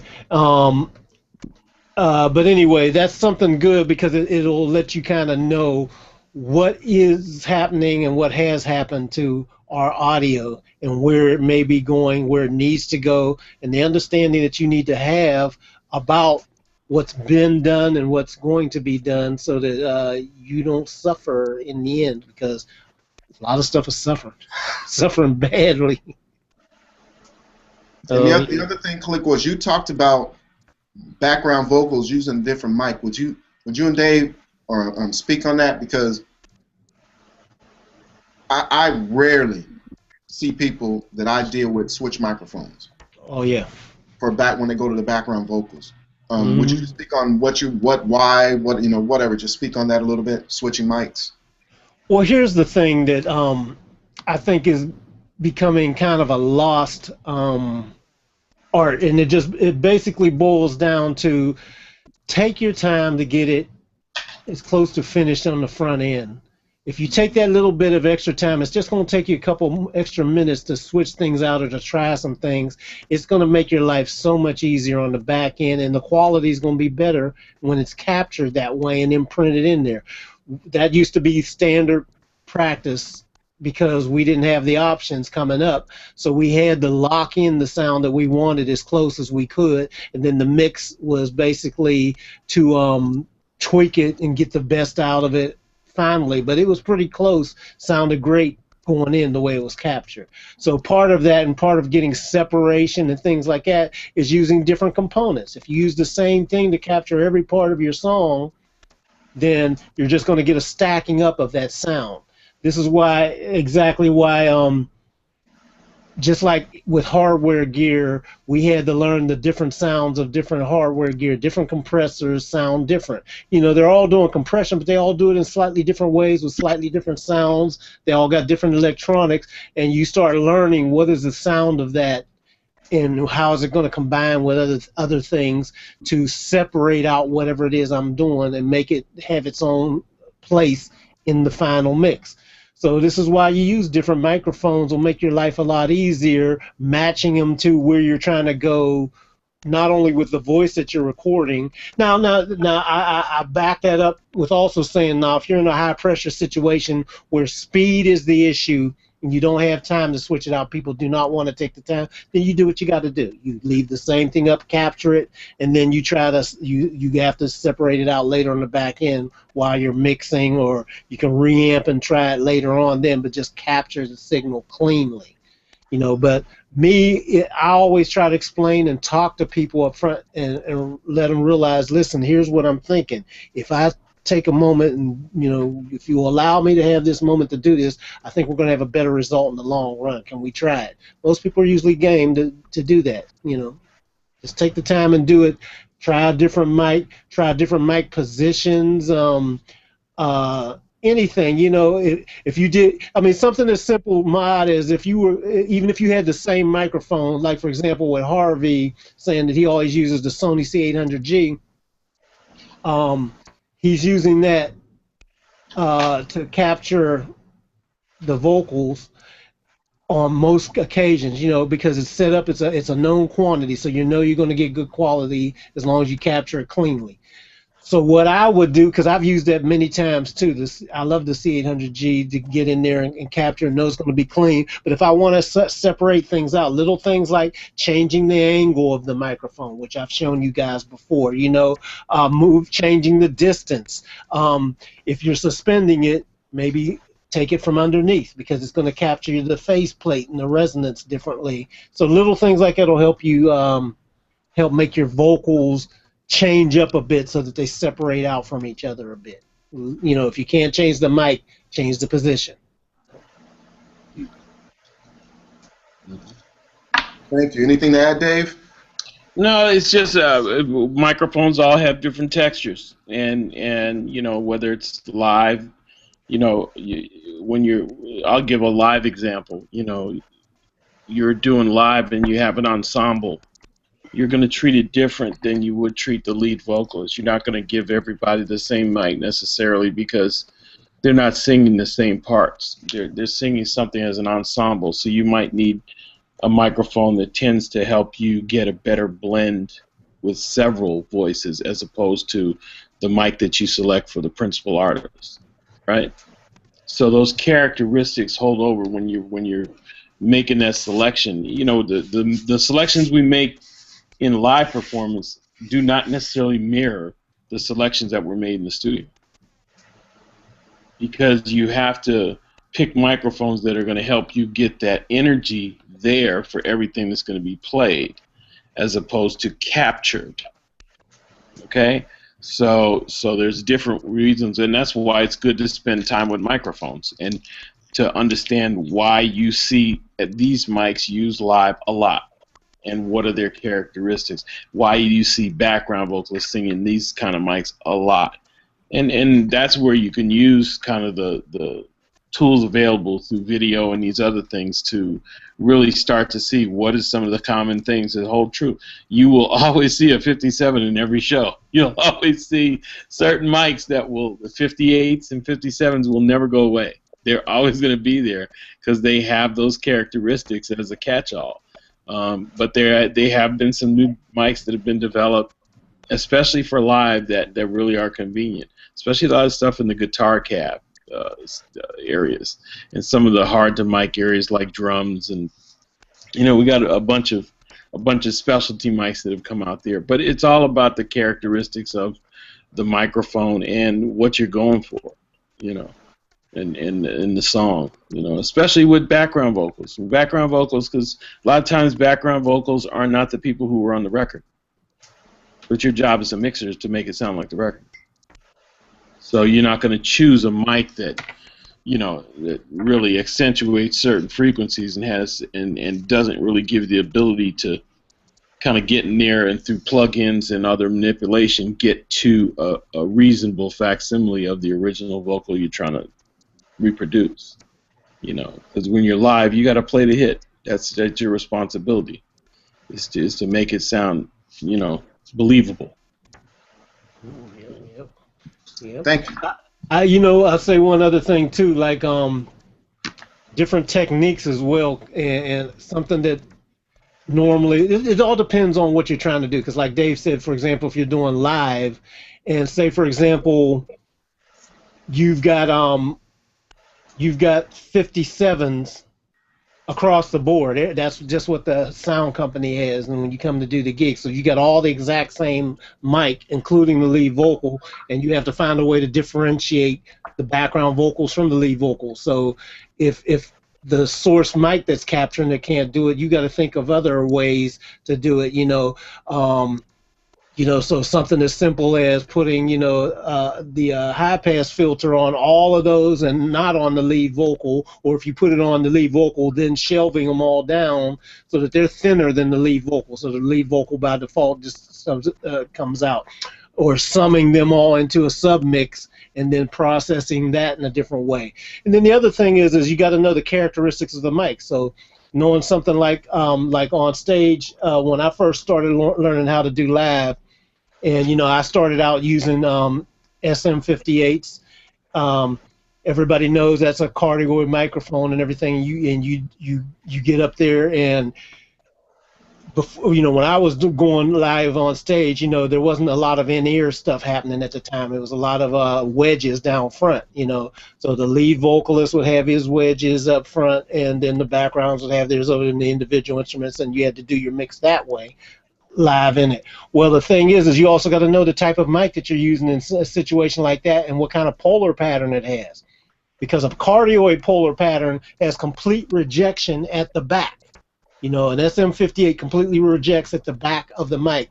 So the implication of that is if you've got a monitor down on the floor, that monitor needs to be directly in back on the floor shooting up to get that rejection factor. Or if you get a different type of mic, sometimes we had the Sennheisers that were mentioned or whatever, they may have a super cardioid polar pattern. So that has a little node on the back, and then the rejections are off slightly to the side in the back. So that means that type of mic is going to work better when you've got two monitors, one on each side of the vocalist, as opposed to directly in back. Because if it's directly in back, it's going to be directly in front of that node, which is starting to pick up sound again. So that's going to feed back in. So you need to move, if the monitors are off to the monitors need to be off to the side to get into the rejection point. If you have to know these little things to get the most out of it. The same thing when you're in the studio and using a mic like that, for example, and if you've got a super cardioid mic, and you're using it on a background vocal section that has 3 or more people, and they're gathering around that mic, well, there's going to be a couple of those people that ain't even going to get picked up because they're into the null point that's more towards the back side of it, as opposed to using a regular cardioid, which is going to give you a little bit more of a broad way of capturing all them. You can bring them around that. It's a lot more narrow. In a case like that, I would use, say if I had a bunch of people and I had to get in there, I would use either a bloom line technique or use, you could do something like what video guys do, bust out a shotgun mic, and suspend it from above. It's suspended from above, it's shooting down, it has a narrow thing, but it's capturing everybody in one area as opposed to being the normal regular thing that's right in there tight and they're gathered around the mic. The mic can be completely out of the picture and above. It's going to capture them as a unit, capture a little bit of the ambience around it that immediately separates out that sound from what the lead vocal has. So you got to know what you want to arrive at. But little things like that will make your mix just come together like butter. Yep. So anybody else got any other things, or I guess we can wrap it up. We've been on here for a little while, and I think we covered a lot of great information. I got one thing I'd like to ask you, Sure. And that is, the statement that, that Harvey Mason, he's got his go-to mic, the one mic, he made a comment, Dave said he made a comment about this is where he starts, this is what he uses almost all the time, maybe. Do you think that's because, now this is just based on my experience, there are certain mics that I know what they do because I've worked with them so much, so it kind of gives me a baseline. Yeah. In other words, I know where I can go from there. Yeah. So is that what you were kind of getting at when when he pulls that microphone out, that Sony, But then he's got all those options because that Sony, he knows so well that it gives him that direction. Exactly. Well, Is that's that what you're exactly saying? what like the Sony C800G started getting really popular like late 90s, early 2000, I guess. Whenever it first started coming out, everybody started using them, whereas previously we were using all the classics, you know, the Neumanns, the 47s, the 87s, 67s, the AKGs, the C12s, 414s, and all the same basic mics were around, and then they came around and it turned out to be a really good, great quality mic that worked pretty stably and evenly through almost any preamp. It sounded great through, and not just any preamp, it sounded great, but it also sounded balanced, frequency balanced with almost any kind of vocalist. So if you came in with a vocalist that had a deep resonant voice, you could still put that on and know it's going to capture enough of that low, but it might not enhance and pump up that low like, say, like a 47 would. And that might be just what you want because it's going to give you a little more accuracy. Or you can get in with somebody that has a higher, thinner voice, and it's still going to capture them. Although that particular mic, knowing the characteristics, you know that it can get edgy with somebody that has a thin, piercing voice. But for the most part, it's gonna work and capture almost anybody that you throw at it. You know, just a thin, piercing voice is kind of its Achilles heel, where it can get really nasty if you don't know that. Then you can still tame that through you know, using windscreens and a different preamp to smooth it over and things like that, you know. Yeah, I also remember from the price point, you better be able to do something with that mic. yeah. For everything, because that was started. You get them about $5-6 grand. Yeah, that was the one drawback that I saw. It was more than that. It was about $8 grand when we got it. Yeah, actually, it was about $8 grand. Yeah, but it was a cheaper option than trying to get a 47 and all those, and you could still get. But it was no guarantee also that it was going to work on everything in every situation. That's what we also found out. Yeah. See, if you went to my I have a product called Vocal Recording Secrets where I was demonstrating some stuff in the studio, and that's what I had up in the studio where I was demonstrating a lot of the miking stuff. I was using a Sony C800G, right, in those videos to show that, and the reason why was because that was the go-to mic that we had up and ready to go for almost any situation, because at that particular time, you know, we have Jamie Foxx come in, then Alicia Keys come in, Chris Brown come in, all these different people might come in at any time, at any moment, and that was something that, you know, if you were coming in and you had to be ready to do it, that was a known quantity that was always going to work, you know. And some people you could take time and experiment, you know, like I liked, like when Jamie Foxx came in, you know, Jamie was cool with doing some experimentation and everything, you know. But other people, they just want to come in, do what they do, and get out. It's got to be moved, quick, focused, and everything. Got it. Now, is that Woodpecker's not an active ribbon mic, correct?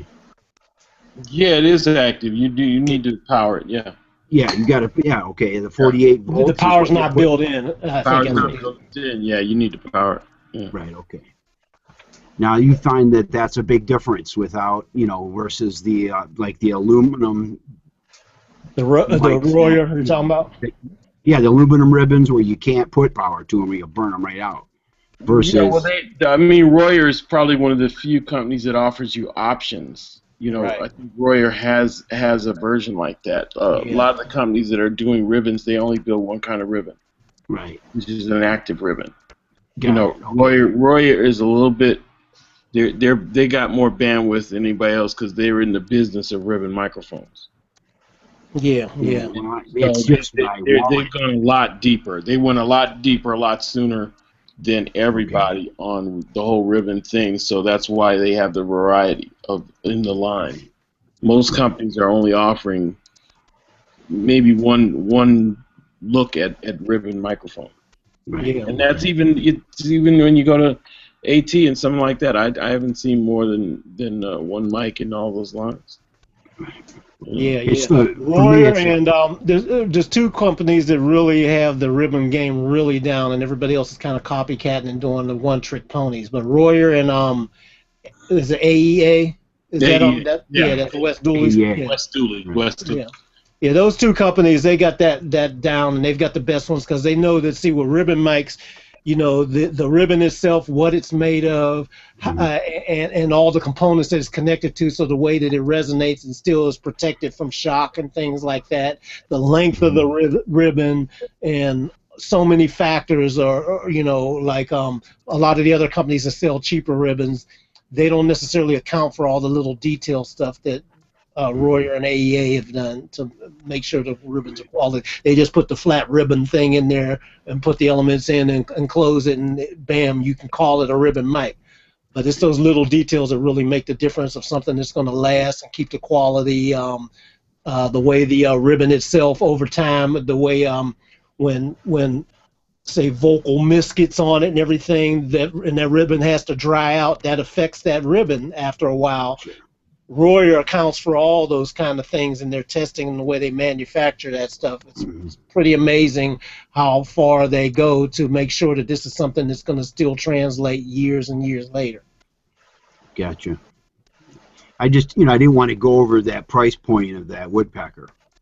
That's pretty much where it's at for me. Yeah. So I looked at the AEA, but I haven't tried it, either one of them yet. It's just still, I'm still not quite there with, saving up for it. It's worth it, but again, we that's one thing that we always have to consider, and that's all of us, is just price point when we look at expanding our arsenal or whatever we're going to deal with, because it's got to justify the ends have to justify the means. Yeah. And you got. And that being said, Dave, I didn't mean to exclude Blue from that, because Blue's another high quality company. But again, they only have one offering, Right. And as I look at it, I'm going like, I really believe that, and West has two offerings, I think. Other than that, Royer's hands down. Royer has about 4 or 5 different versions. Yeah. How much is it? Oh, the Royers? The Royers range in price. Yeah. Yeah. The passive one, I think the cheapest one is somewhere around like $1,500. Yeah, about $1,200-$1,500, somewhere in that area. And then they have an active version that's a little more because you're getting the preamp built in and the power built into it. And then the stereo one, I used to have the stereo one, and that was like $5,000, something like that. Yeah, they're all over the place, but totally worth it if you can do it. Mm-hmm. My brother was just trying that MXL. It's less than 100. I think it's about $100. Mm-hmm. And he added the. Are you familiar with the Cloud Lifter? No. What is that? It's a pre, and there's a review on it on SOS. Let me see if I can find it. Lifter. Yeah. Quick search. Yeah, the CL1 cloud microphones. And he said that plus an MXL sounds great. Now, I have to tell you, my brother has got a very expensive taste in microphones. I'm trying to think of the, I think it's Bachner. Mm-hmm. I think it's about Bachner. Bachner. It's like $5,000. Yeah. So my brother has really expensive tastes in mics, and I think he's got a good ear. So I kind of trust him if he was saying that the MXL actually sounded really good. But he did say he added the Cloud Lifter. I think it's the CL1. Mm-hmm. I'm gonna pop that in the text here. Actually, I think he already found it. Yeah, Bill's on it. Bill's on. Yeah. Well, if he does like the MXL, he had to put something on it, because I've had an MXL ribbon and it sounded like shit. So yeah. Use the terminology. And here's the thing for me. If I'm gonna spend the money, that's a technical term. if I'm gonna spend the money, of course I want to buy a Royer, but to be able to kind of get a feel for ribbons and working with them. To me, it seems like, wow, for $100 I could go get this and maybe fool around with it on my amps, my guitar amps, and kind of get a feel with this the other box. The Cloud Lifter I think is only like $40, and it's a pre. Matt says Cloud Lifter CO2. That's the stereo one, isn't it? Yeah.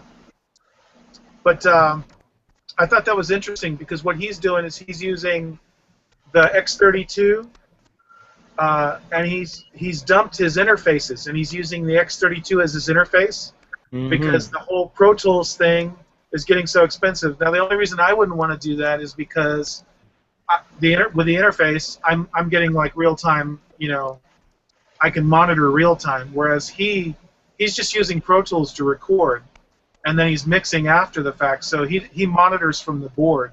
But I thought it was really interesting because he went and found on eBay Pro Tools 10 and 11, and got a license for that for less than $500. And I was thinking, actually, that's not a bad idea because I feel like I'm getting left in the dust running on Pro Tools 8, as an option.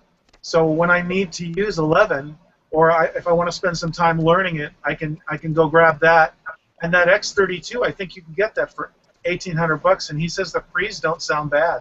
No, an X32 is basically Midas pre's. You're looking at probably the best of Midas technology mixed with the cost effectiveness of Behringer.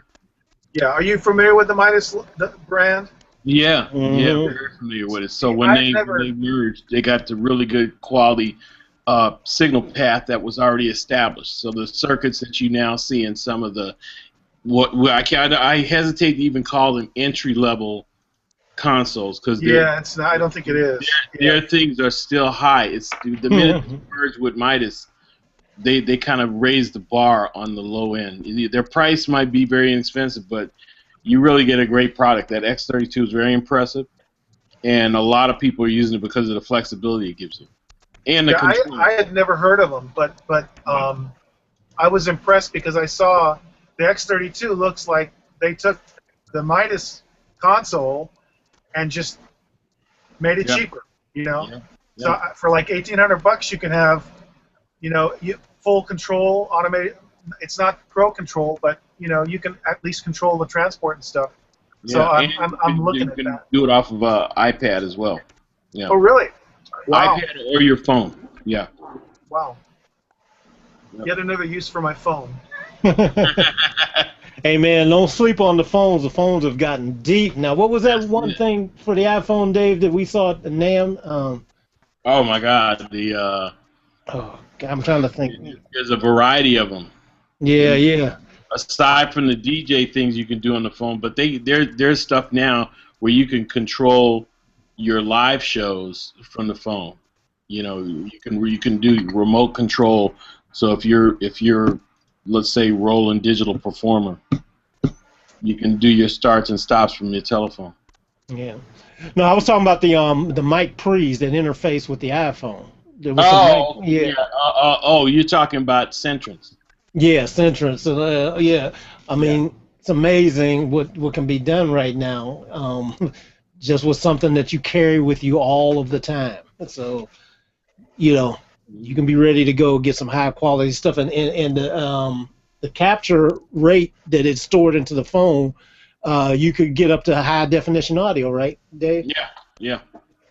That's what you're seeing right now with the Centron stuff in particular. They've taken their high quality, high end DACs and they've combined it with these little interfaces. You slide your phone right in, and I believe it gives you 9 hours of continuous stereo recording time. Oh my God. Do we have a spelling on that? Centrus or something? Centrance, CENTRANCE, and they're a company out of Chicago.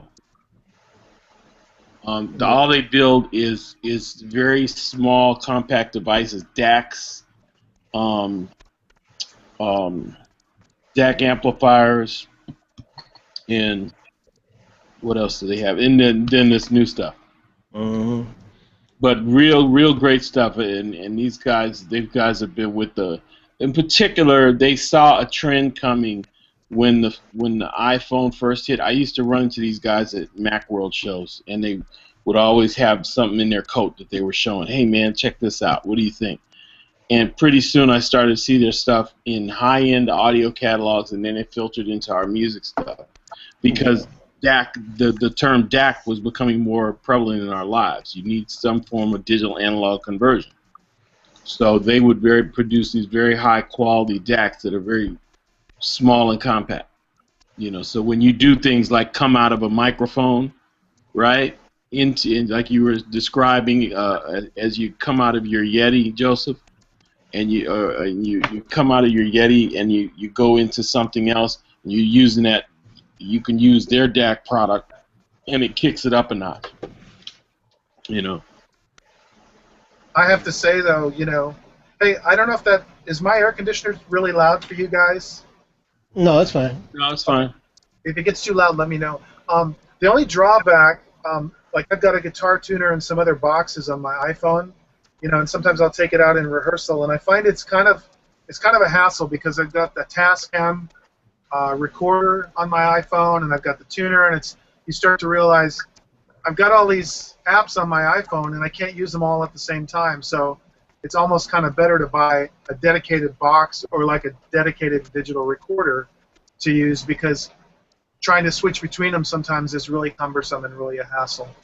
But I'd never seen the C entrance. That's pretty amazing. Yeah. So many things, man. We've got all these toys at our disposal now that we never had before. Oh yeah. I've got to find it too, because there's this one app that will allow you to tie other iPhones in the area to an app, and where they can all tie in and help you out. I just ran across it, and I was like, oh shoot, that would be cool. So if you got like a whole crew of folks that, as long as they have an iPhone and they all have this same app, it'll tie everybody's in, and each one can do a different thing. Wow. Yeah, I'll find that, because I ran across it I guess about a week ago, and I was like, oh man, that's cool. Imagine the power of that, because that's exactly what they were talking about. You could address different things, because the problem with using the iPhone and for one dedicated thing is then you're stuck on the one dedicated thing, but you can have several people handling different things in real time, and they were using it in a live situation. I think it was for some type of video production or stage production, and I was like, oh, that would be real cool. Wow. I wanted to mention, Khaliq, way back when we were talking about that Indaba mix, you kind of pointed out that, getting in and fixing everything, as opposed to taking what you have and learning to work with what you have. And I think that as a player, that's the thing that that's been my stumbling block, because I always start thinking, oh, I could make that sound better like this, I could do this, or the drums aren't happening, would need to replace the drums. And I've been thinking about that a lot ever since we had that hangout. And I realized that for me has been my stumbling block, because I always want to go in and start, reconstructing instead of just taking what's there and working with it. And it's also been, for me, a stumbling block with people that I work with, because a lot of times they would bring me something that they want to work on, and I immediately want to start making it better, instead of taking what they've got and getting their trust and getting them on board with me first. And then they start to go, well, wait, you're trying to change everything, and they don't dig that. So that was a real sharp insight that I took away from that, and I just wanted to share that with you and for anybody else that, everybody else probably knows that already here, but coming from a player, Yeah, no, that's a great point, man. That's a great point. That's something that I think we all have to remind ourselves and learn.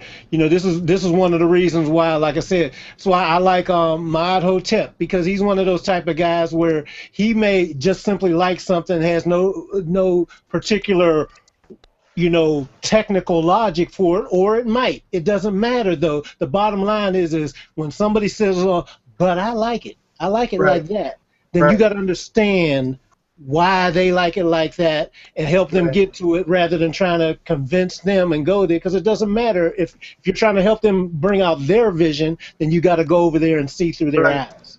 Right. We have that situation going on right now. With iMac, we're mixing a song that's for the radio for them, and the vocal, the main vocal, the hook vocal, and one of the verses is a guy named Circus, and it's recorded with the Yeti, and it's actually distorted. And Dre the Most was saying they needed to re-record it, and Circus iMac loves it. And so they brought me in, and I just looked at them and said, "Whose song is this?" I'm like, "This is IMAX song." They love it. Yeah, they love it. And I was, asked, well, technically, I was like, man, I don't give a damn about none of what y'all saying about technical. This vocal moves them. They love it. Let's roll with it. And so that's the vocal that we're rolling with, is the distorted vocal. And I explained to them, we'll go and put a guitar cabinet on a vocal, distorted for a character or whatever. The vocal, I'm playing this mix. I've been riding to this mix for 2 days. Listening to that vocal, and it's actually my favorite vocal on there. The pristine vocals are agitating to me. Whereas that Yeti vocal, where they actually distorted it, sounds awful damn good. It's kind of interesting that distortion is now starting to come, in vogue with vocals in a way that I never would have figured that it would, In vogue with who? Because I don't know who it went out of vogue with, because you have us engineer nerd type dudes, people, and then you have the audience and what they feel, and I personally have not noticed the end user going out of style as far as distorted vocals going out of style with them, whatever we into they've them. always been here, No, but what I'm talking about is, those ceramic microphones for harmonica. Harmonica players love them because they break up. The Shure bullet mic. It's a really distorted sound, and so what I'm saying is that right now it seems like it's starting to come in where a lot of people are starting to use an even more distorted sound. I'm not talking about just a little grain. And I think that's kind of interesting. It's almost like guitar, how guitar evolved and became, it's going to be interesting to see what happens with that. Yeah, absolutely. It's funny. I mean, like I said, that was one of the lessons that I learned over the course of the years, and I would pass on and tell you guys too. Is like, if I receive something and it's just all jacked up and distorted technically, then I've got to shift my thinking. It's like, okay, well, I would like to have a nice pristine vocal, but it ain't like that.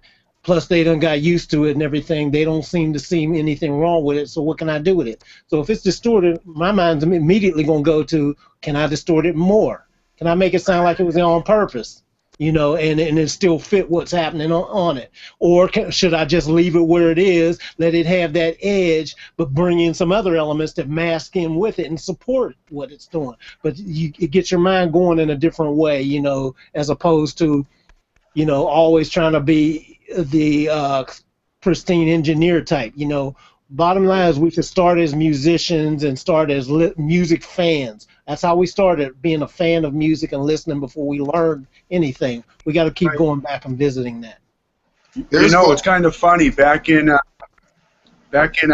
early '90s, I think I had some karaoke machine when I was first getting started out, and it had a cheap mic with it. And I had taken the top off of the mic, and I gave it to this guy I was working with, just the two wires, the positive and negative wires, and he actually held them to his throat. The distortion effect was pretty cool. But then I took it another level later on, just experimenting with that on music. So I ended up taking that mic, and I connected it to my speakers somehow with the positive and negative wires. And it actually expanded the sound to an extreme, like as far as an expander would go, with only slight distortion. Pretty cool. That's amazing, Yeah. Well, I tell you, it ain't for this discussion, but one of these days I'm gonna show you guys my little secret weapon here for vocals. What is that? That's for another time, but I'm gonna show y'all that. That's my little trick here. I'm gonna show y'all one of these. It looks like a glow, Khaliq. It looks like something glowing. I can't even. What is it? I can't even tell. I can't even see what it is. A little box here. I'll show you. Got a little trickeration up in here, but I'm gonna show you how I can do some amazing stuff with this and this. What was that? What is that?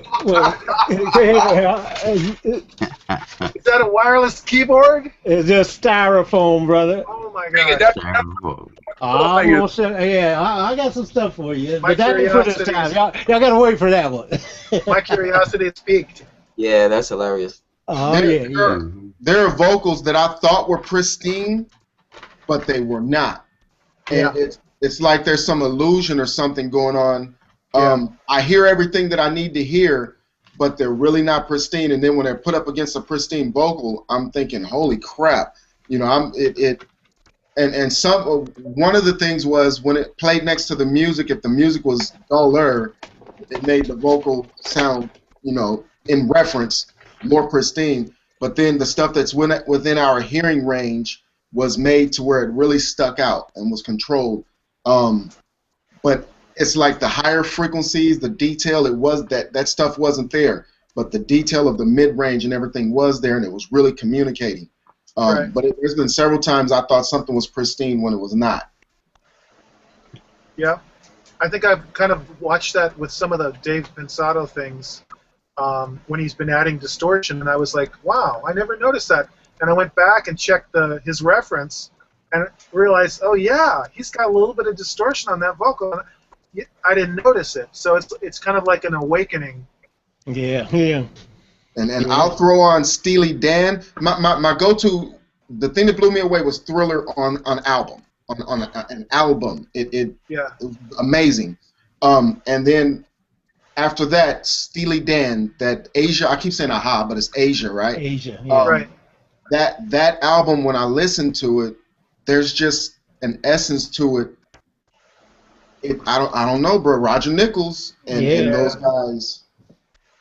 That's a sound that I was going for the longest, and it's a sound that I really like.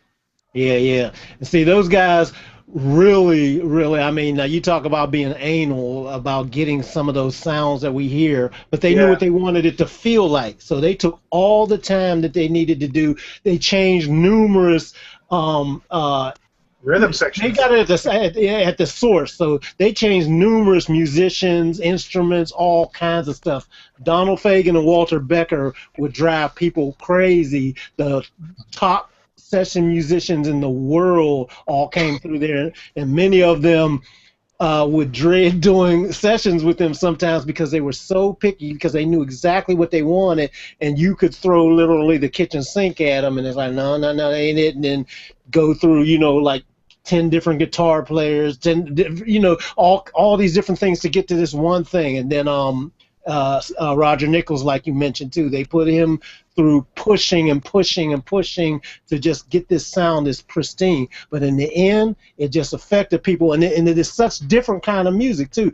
When Steely Dan first came out, and think about what Steely Dan started out like. If those of you that are too young to know who we're talking about, it's a group called Steely Dan.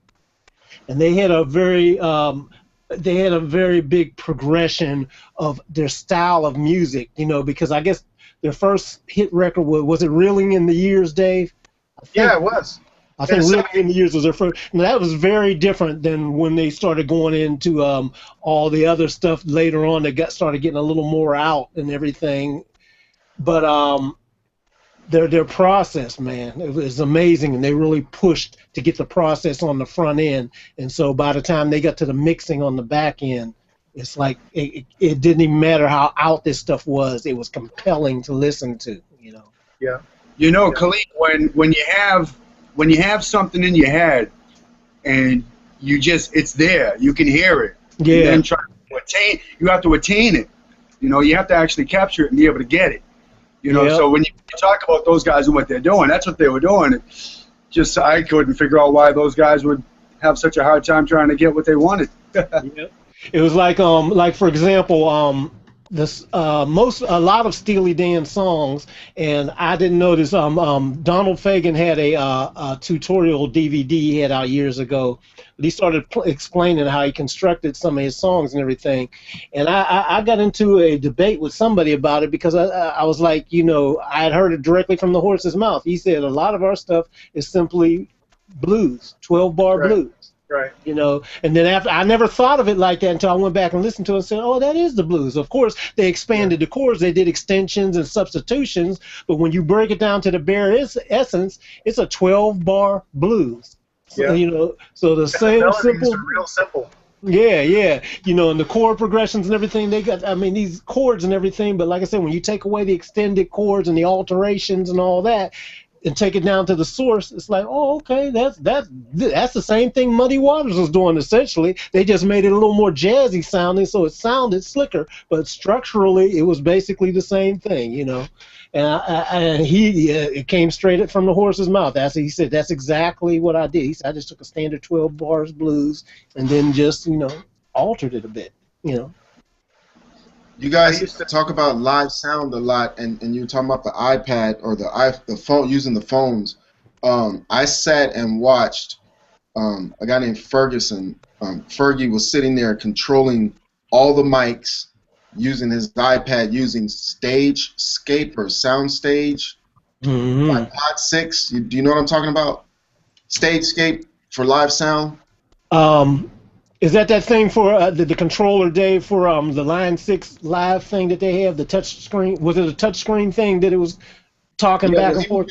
He was using the iPad, and he would turn on someone's mic, EQ it, multiband compression, DS. What was the interface that everything was plugged into? Did you get to see that? I never saw that. I never saw that. Yeah. That's what I was wondering, because Line 6 has a thing that has a touch screen. It's a mixing board, but it's all touch screen based and everything. But I think it does have I think it has an iPhone app, if I'm not mistaken. And Dave, you can correct me if I'm wrong. But I think it does have an iPhone and iPad app that'll allow you to wirelessly talk to the command station with it. You know, and that might be what you're talking about.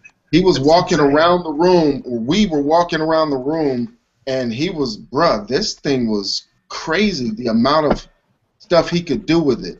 And he would walk around the room checking it everywhere, and they would on the spot, hey, Fergie, do blah, blah, blah, and he would just do. Done. Like nothing.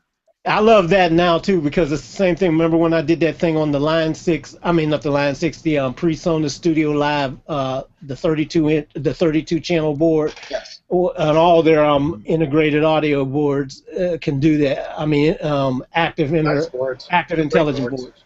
Yeah, so they've got the little app on there. You can go into any live venue, start walking around and controlling everything right from anywhere you want to go. I mean, I love that. That's wonderful. Ace Baker was talking about those, and he does a lot of live sound, and he's saying that now it's the norm that they record every performance. You know, usually live guys would always have like a DAT 2-track or something rolling. But now he's doing multi-track at every time he's mixing for somebody. He's doing that, and with the PreSonus, and he did a review of that, and that's a great board.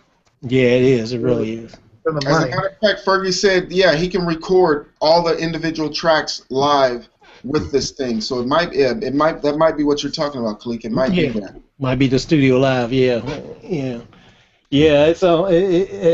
It's amazing time now, man, and you got more control. The sound quality is great, and then the great thing is you capture straight to a lot of these apps, and then you can open it immediately in a DAW. Go to work. So yeah, it's really cool. On that cloud lifter, I have the SM7B mic, and I was getting all this noise, even though I had a pre, and that's what the guys recommended, was to get that cloud lifter, because it's 25 dB of gain. It's $125, and it's just clean gain. You put it in line. You connect your microphone to the cable, connect it in line, and it just gives you 25 dB of gain. So cool. Supposed to be clean gain. I'm gonna check that one out too. Cool. You know, Khaliq, the first time I seen you was you were doing a PreSonus gig. Oh, okay. And you had your signs made up, and you were showing the audience, how to actively listen and participate with that mix that you were working on. And I was pretty impressed with that, and that's what made me find you, and and got me to where I am right now, talking to you. Oh, great, man. Well, I love doing all of this, man. And I got to tell you, that's why I like to keep doing this. And even today, today is Father's Day. Everybody else will be ready to hang out. I was like, no, I got to do my hangout today. I'm going to go chill with my girl in a second. I'm about to get you off of here. But, it's like I love doing this, man, because we all learn from each other and we all expand it. We all learn to also not discard the old. You know, we're spanning decades with our conversations here. You know, this is what's going to make everybody that participates stronger. You're all going to get there faster and go to the things you want to do. And no matter what it is you want to do, you know, I was telling somebody yesterday when I was at SAE, they was just asking, man, how do you find a way to break through? Everybody's doing all this stuff, and there's so many things. I don't know where to start and what to do. And I'm like, yeah, there's a lot of choices now, but I said the best thing is come on and hang out with us and watch what we're doing now, because rather than trying to get it from any one source, you get it from a bunch of people that are hanging out in one place, and then they all keep the focus together, but you get different slants on the same thing. That's a better and more efficient way of doing it. So that's why I like what we're doing here, because we all can get closer on point. And this, to me, I really believe that everybody will get to success that they want and everything, because the other thing that I told him is like, if you think about it, I mean, you know, there's a handful, you can count on two hands the guys that are doing pretty much everything in the world as far as the main stuff, you know. But then there's the rest of the world, and there's a ton of people out there that are just as good as those guys, you know. So it's like, you know, there's only so many slots for the top things, but there's a whole world full of people out there that you'll never, ever, ever hear of. But they're doing high-quality work just as good. These guys are just as talented and everything, but there's only, like I said, there's only so many slots. So don't be despaired and thinking that, man, I'm not, you know, I can never get to where Dave Pensada is, or Tony Maserati, or some of these other guys that are doing stuff at that level. Like I said, there's only so many slots. Those guys got in, that's their slot. Slots come and go and everything, but anybody that's working at a high level, you can always get something going. You can always keep working. If you're clever and do things from an open perspective, there's other ways other than the music industry. That's going to be another hangout that we're going to have too, where I want to dig into other ways people can think about finding careers out here. Me and Dave have been very good at being able to traverse a lot of different ways that deal with audio, but beyond just the music industry, you know. And you know, I'm not too proud to say that. Carly, can I interject something here? Go ahead, my brother. About those, you know, you're talking about those slots, and that's what I think is going to change is that we've seen a pyramid system, and with the internet, it's flattening the pyramid so that the lower guys will actually be higher. They won't be as high as they could have been, say, in the 80s or the 90s, but the superstars will surpass even what we saw in the 80s and the 90s. They'll be the superstars will be at a much higher point on the triangle, but everybody will be at a much higher level on a flatter plane, which means right now for us, we're all sorting it out, but as it starts to come together and the new systems, the new methods of delivery, and the techniques that we're learning now, once we get all that stuff mastered, I think we're all going to have a good shot at being, you know, successful. Maybe not at the same level that we would have wanted to be 10, 20 years ago, but a good success, you know, be able to earn a good living. That's what I think. Absolutely. Well, I totally agree. What I even think might expand on what you're saying more is really it's almost becoming more like the Mayan and Inca pyramids, stuff like that, as opposed to the Egyptian pyramids where you got the flattened steps and everything, and everything getting down here more so. Now here's the side part of that is that actually makes it more difficult because, you know, it's getting thicker. Everybody has more information now. I was reading a thing about Rudy Van Gelder, for example. He's an old school engineer that used to do a lot of the jazz classics. And, you know, he was definitely very secretive about everything he did. He didn't want nobody to know what was going on with his thing. That was his thing. He set it up. You couldn't touch anything. You couldn't examine nothing and all that. Things have changed now. We're in a society now where you can find out anything you want. You know, hell, the stuff we've been talking about here today, you know, while we're talking, Bill will go out and find a link and post it, or one of you other guys will go right away while we're in the middle of the conversation. You can find out anything about anything now. But the danger of that is there's a world full of people that are doing it now. So what happens is now, with as talented as everybody I know, that we're all here together, we all got the same information and everything. So what I try to instill in everybody, what Dave tries to instill in everybody and all that is, see, we've been able to stand out from a sea of mediocrity out there. Not because we're any smarter, not because we're any better, but because we look actively to find out how can we stand out from this ever-growing sea of people that have all the same information, and people try to exclude us, telling us we, you know, Dave likes to say other people got colder ice water in perception-wise. You know, ice water is ice water. We all got that same ice water, you know, but some people want to make you think that their ice water is colder than yours, and what Dave and I do is, instead of trying to out-cold somebody else's ice water, we flavor ours. But you know what's interesting about that? Yeah. Taking like you and Dave as the example, you put you guys in a room with lesser guys, experience-wise, but who have some chops, you'll still do better. You'll still do better because you understand the battle. You know what I'm saying? You know what to do. Somebody says, "Hey, I need this session done. Can you do it?" You know to get on the phone. Okay, I got to call players. I got to call. Maybe you're going to have an arranger to do it for you. But you know everything you need to do. Whereas some of the younger cats sometimes don't necessarily know all the steps that they need to take. And if they do know the steps, they don't understand the process and the problems that they can have when they're doing those steps. Like if the rhythm section doesn't sound good, you know, maybe it's because the drummer is playing, you know, he's too busy. Maybe he just needs to go to kick and snare on 2 and 4 and 1 and 3. So you can hear what's happening. And cats that have arranging experience and music experience, they know that. Mm-hmm. So in some of the ways where we might be limited as older cats that have experience, it's kind of an advantage because we don't have to think about that stuff. That comes natural to us. Whereas the younger cats, they've still got to get their musicality education going. They've still got to get their music education out of the way, and we've already got that down. For us, it's learning the newer technologies and how, and I think that everybody's struggling with that. Everybody's struggling with, okay, where's it going? What's happening with the business? Who's going to be the leaders? You know, what venues will we have for distributing our material?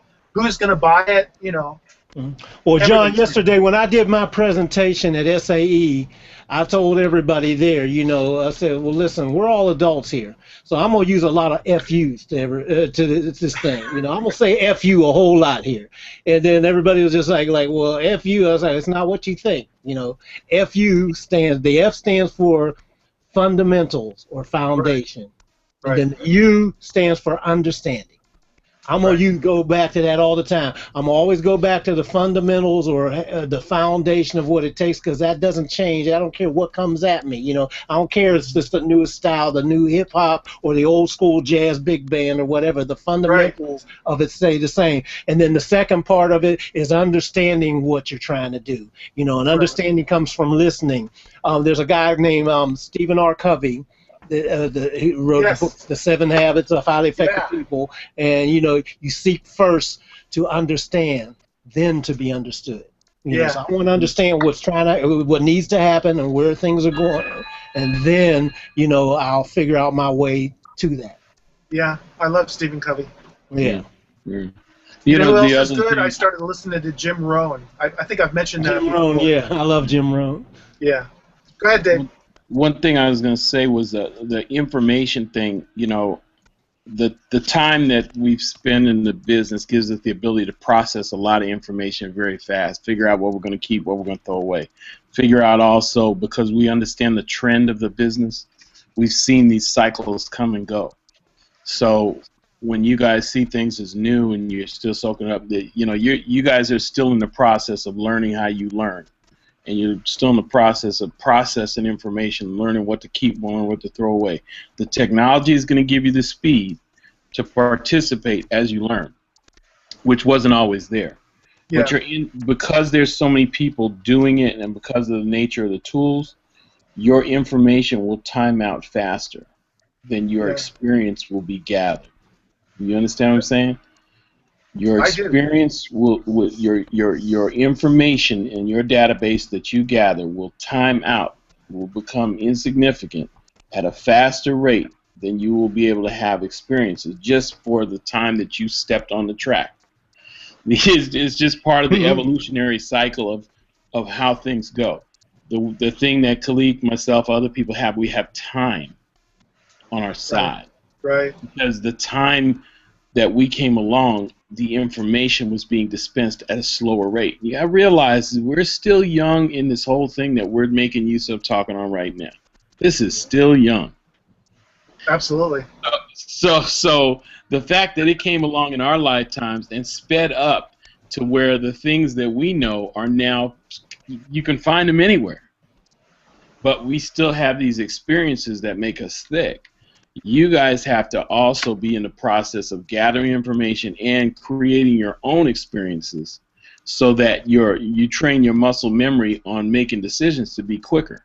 Making decisions not only in the studio about recording, but making decisions about how you process incoming information, how you look at the industry, not only through the trades, but through the other resources that are out there, because you're going to have to learn how to scan everything and back up a little in order to see where some of the holes of light are going and where it's going to go. It's more than just, I got a plan, okay?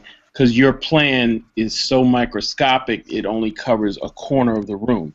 And now with technology and all these other things that are going on, the room is so much larger. There's so many more things that you can do than just enact a plan, or a song. That's why I say a lot of times it's bigger than just a song. It's bigger than just music. That's good to have that as a goal, but if you're working on something, you gotta also be able to back that sucker up to the hillside and look at it in a big perspective. Yeah. Because that's how fast it's moving. It doesn't have time to wait for all of your plans. Right. You know, and so you really got to take that kind of proactive attitude. You know. Yeah, but and that's for you guys because you've got that seasoned veteran experience. You also have access to the same tools that we have, learning stuff. So. Oh yeah. Yeah. It's just I think it's an amazing time right now for everybody, and I'm just really excited about the future and what's going to happen. Yeah, it is. Oh, yeah, it is.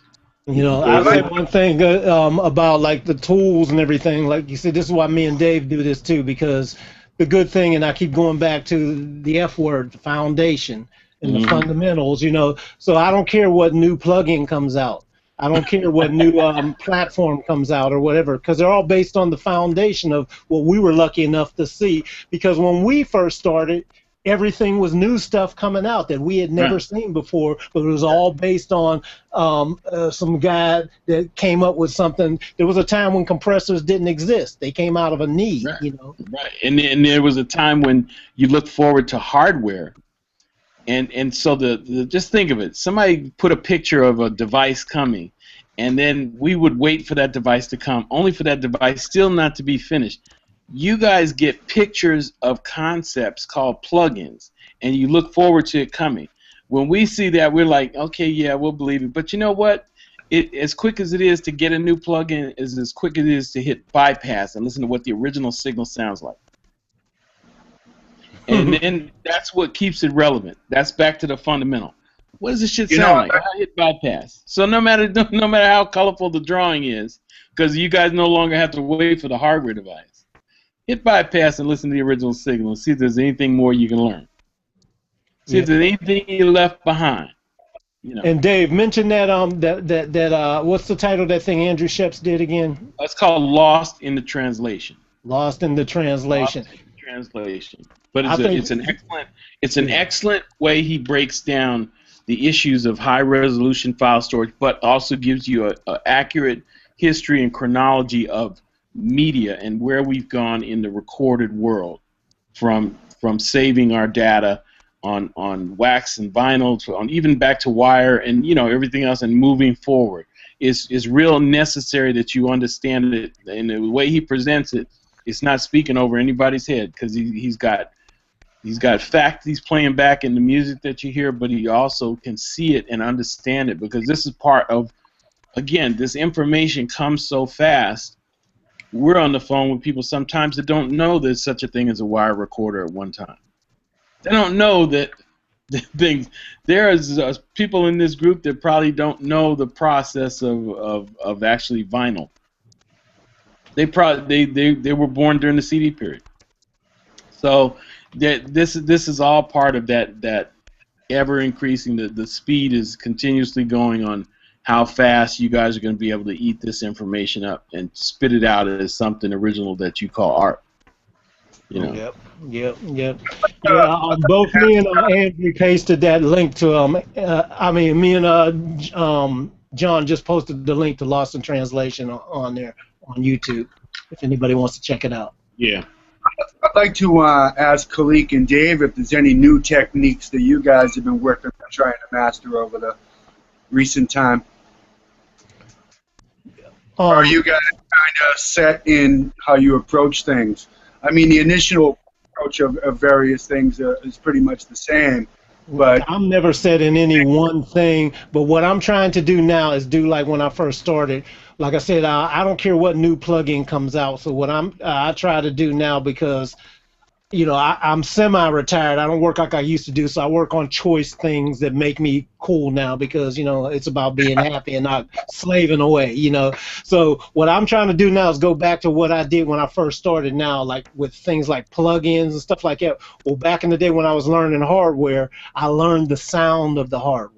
So what I'm trying to do now is learn the sound and capabilities of a few select plugins, and there's so many choices now, and I always give the advice, learn a couple of things, and I'm trying to follow my own advice and stick with a few things that, you know, because for a while I did like everybody else, and I got stuck in the basic things that came out first, the wave stuff and all that, but there's a lot of other great choices out there now. So I'm in a whole new re-education process for a few select things that work for me, to give me that edge. Like I said, rather than trying to get colder ice water, I want to just flavor my ice water with my own flavor. That's it. And so I'm learning, you know, like I really like what is it, soft tube, I think, no, what the heck is it? I'm forgetting the name, but Fab Filter. Yeah, Fab Filter. I like their plugins. Not all of them, but okay, some of them are too over the top, but some of them are really right there. But I like Fab Filter stuff. It's different. More compressors, more EQs, more, you know, delays, things like that. But they've got little slants on them because I'm kind of weird and I like stuff that's different. I'll dig in on something like that just because it is different. You know, the Hoffa plugins, I like that, you know. So I'm trying to get away from the standards, not away from them, because I already know what the wave stuff do. I already know what Sound Toys will do and all the go-to stuff that everybody does. So I'm trying to learn in my ear so that I have references that if I need to pull something that's different, I've got it in my head because I messed with it, as opposed to just, you know, buying it, or, you know, if somebody gives me an endorsement or whatever, I'll get it. Many times I won't even get a chance to use the stuff, so I'm trying to make myself get in and start using some of these things a little bit more, to just know the sound of them, really know it. I think that's key, because they just dropped it's an old plugin, but they just made it free. This Eventide channel. Yeah. Made the Eventide channel free, and the EQ has a particular sound on it. So, you know what I'm saying? It's like exactly what you said. It's not really, oh, does it have a peak filter or does it have a shelf? It's like when you apply the shelf, what does it sound like? Right. You know? So it's like you might have the same, similar features, not the same features, but you might have similar features on Metric Halo channel strip, but it sounds different. Right. So that way you, like you're saying, you develop a set of understandings where you say, oh, this sounds like X. In order for me to get it to Y, I either want to grab Metric Halo or I want to grab Eventide. Right, exactly. You know, and see that's just very smart. You know, it's like when we talk about, you know, when we were talking to you guys, and me and Bill were talking about the different saturator type plugins and things like that that add these different try to re-add some of these different analog characteristics. They all have their own sound. So, a lot of people just kind of get in the broad category of it. But you've got to get into specifics of what each one do. So, for example, I know the difference of when I'm putting tape simulators on. I know the Neve, I mean not the Neve, the Studer sounds one way and has a certain characteristic because I've worked with the real machine, but I've also worked with all the different tape formulations on the real machine. So I know 456 is going to sound different than 250, than I know the different formula is going to sound different. And I also know there's times when, we were talking about somebody had asked a question when we were at SAE about using the enhancers that do this stuff on the high end and add all the different little things. The vitalizer or the Aphex oral exciter? Yeah, oral exciters and stuff like that. People were asking about stuff like that. Well, we used to simulate stuff like that. We had the Aphex is probably one of the oldest ones, and BBE and all them. But we also used to simulate that stuff with the tape machines about messing with the bias settings and all that, and the way we were handling the frequency of the tape hit it. We also could use things like Dolby and purposely leave the Dolby off after encoding it and only use half of the process because that'll add that little thing up there that we didn't have. So I have references for stuff like this that now exist in plugins with endless combinations, and you've got to know that when I want a Studer sound versus an Ampex sound, what is the difference in that sound? They have different sounds. I've got to know that not only just the machine, but the tape on the machines, because I can have a Studer machine with Ampex or any of the other ones, Scotch 250 or some of the other formulations, but then I can also take an Ampex machine and put Scotch tape on it, or whatever, to go to these different BASF and all these things. They all got different sounds. They capture and enhance different things. So when I put on a saturator plugin that's kind of simulating tape saturation and things like that, and there's different types of saturation. My reference comes from, do I want tape saturation as opposed to tube saturation, as opposed to board saturation, as opposed to, there's all kinds of different things that you got to have in the reference. So and we've got so many choices now. I see a lot of people are getting frozen with too many choices. Pick a few, get your references to really kind of know which ones are the ones that really work for you, and have a few different ones to cover all the different scenarios. It really isn't that many that you actually need. So, I'll give a perfect example of like with drums and stuff like that. When people were doing sample drums and everything, I've got sample libraries of, I've probably got tens of thousands of drum sounds, if not into the hundreds of thousands by now, and I never use them. I collect them. A lot of people I know collect all of them, but most of the time you find like a handful of them that you use that are your go-to sounds. Why have all those things when you're just collecting and never get a chance to use them? There's no way in this lifetime that you could possibly use them. Just learn a couple of things that they solve the main scenarios that come up time and time again, and you're good. Trust me, you're good. Yeah, gentlemen. So anyway, anybody got any final things? I think we'll wrap it up because I see I'm getting a text message. It's getting to be about 10. Yeah, my final thought is it's a reoccurring theme that I've heard today is when you said "F you were talking about that right from the beginning. Mm-hmm. And it's been a reoccur before you even said that, F period U period, right? Fundamental. Mm-hmm. When you brought up the vocal sound, and it wasn't any gear that made those sounds. It was the guy's mouth or the woman's mouth. I mean, it came out of them.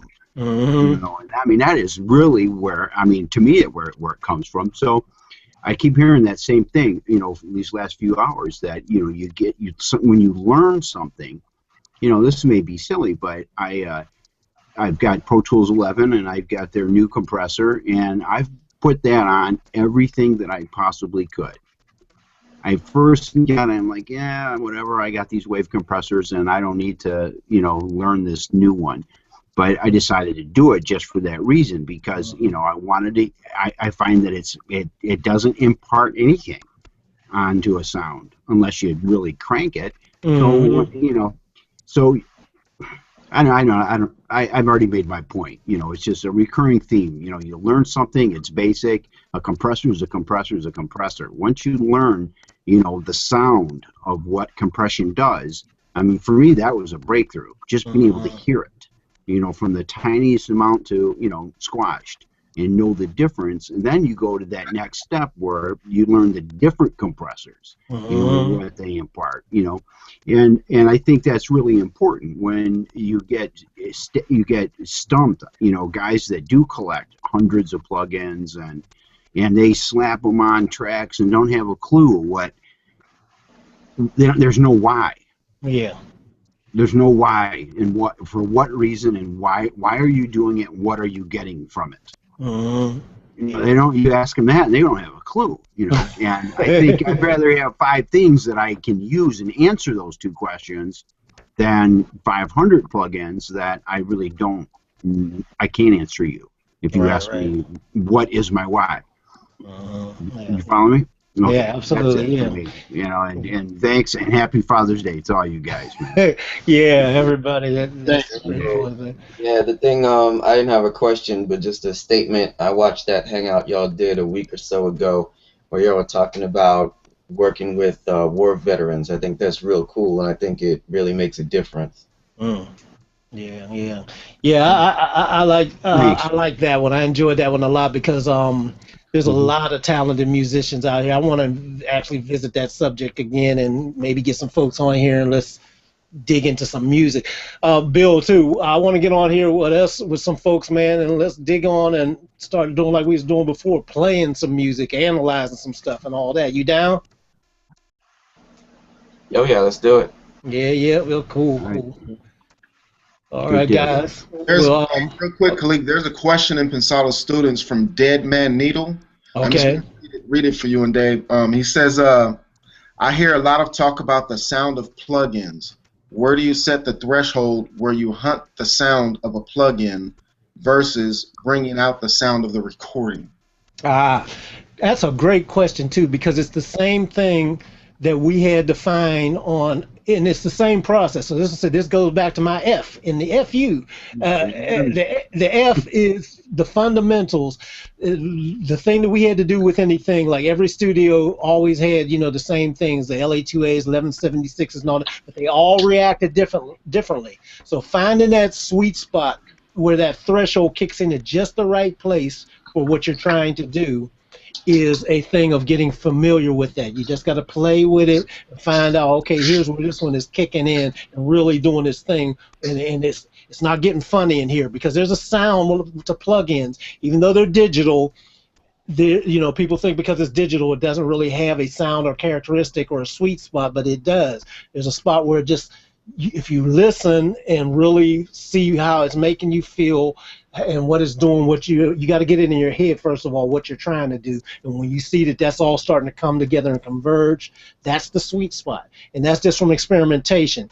The same settings, there's no one threshold, you know. So if I can put a waves compressor on, then I can put the universal audio one, something that's in their suite of stuff, and then I can put you know, the fan filters and all that.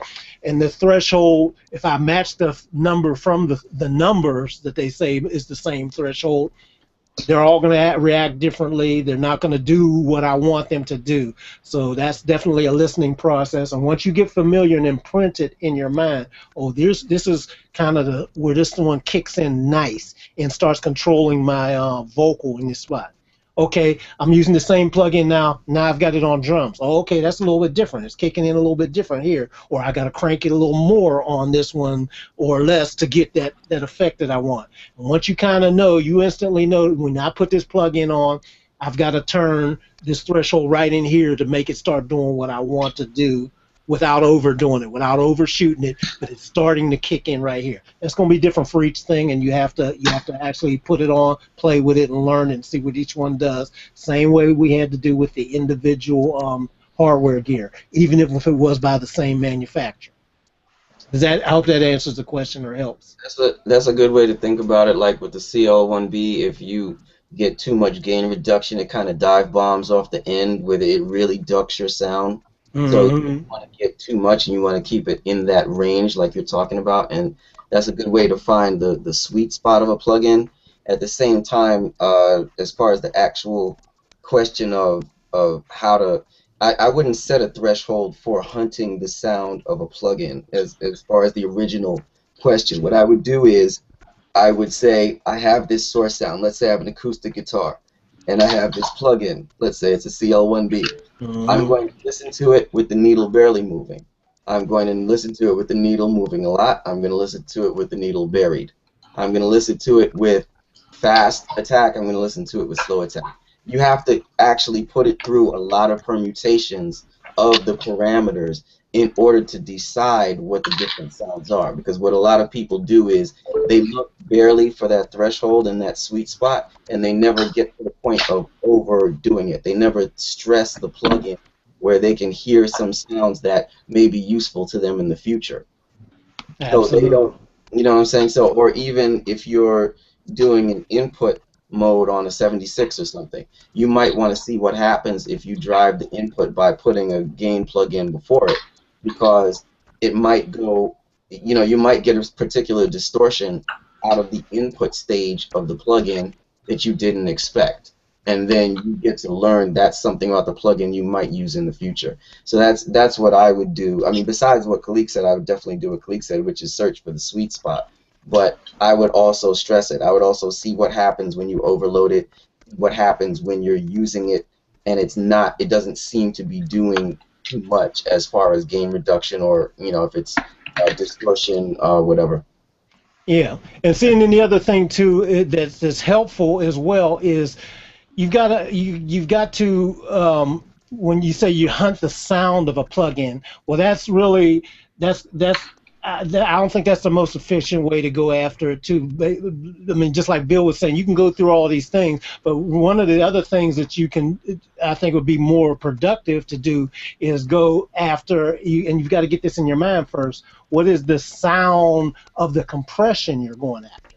Because, like for example, when I used to own a CO1B, that has a certain sound, and I will only grab that compressor for certain things, So because I know what the sound of that is, so I know what that's going to do, But another thing is if I'm working on a guitar and everything, and depending on what type of guitar, if it's a Les Paul versus a Strat, if it's versus acoustic or whatever, I might not grab something that a certain thing at all.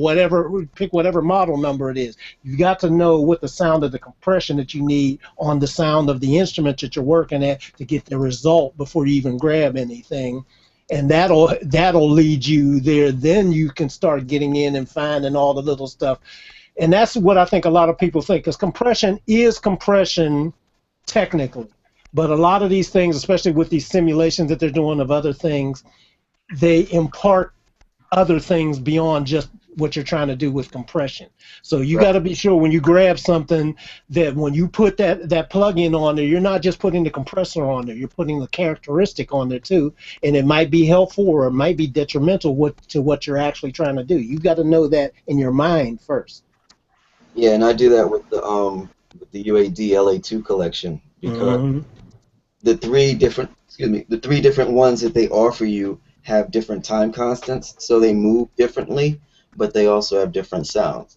So Yeah. you might have a vocal where you might say, I'm going to put silver on it because it has the fastest time constant, but silver doesn't have the sound you want, but you put gray, which is a little bit slower, but it sounds different, and it just clicks in automatically. Mm-hmm. And that's, again, that goes back to hunting the sound of a plugin. It's like, okay, I've used silver because of the time constant, but I didn't know this doesn't really sound right. Let me try a gray, and then the gray works, or maybe not the gray. Maybe use the LA2.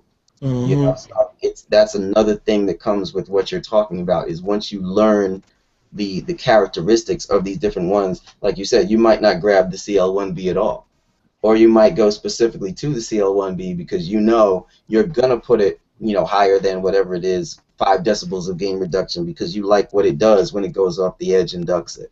Yeah, yeah, and just like you were saying too, you got to try all the permutations to get familiar with that before you can even make that decision.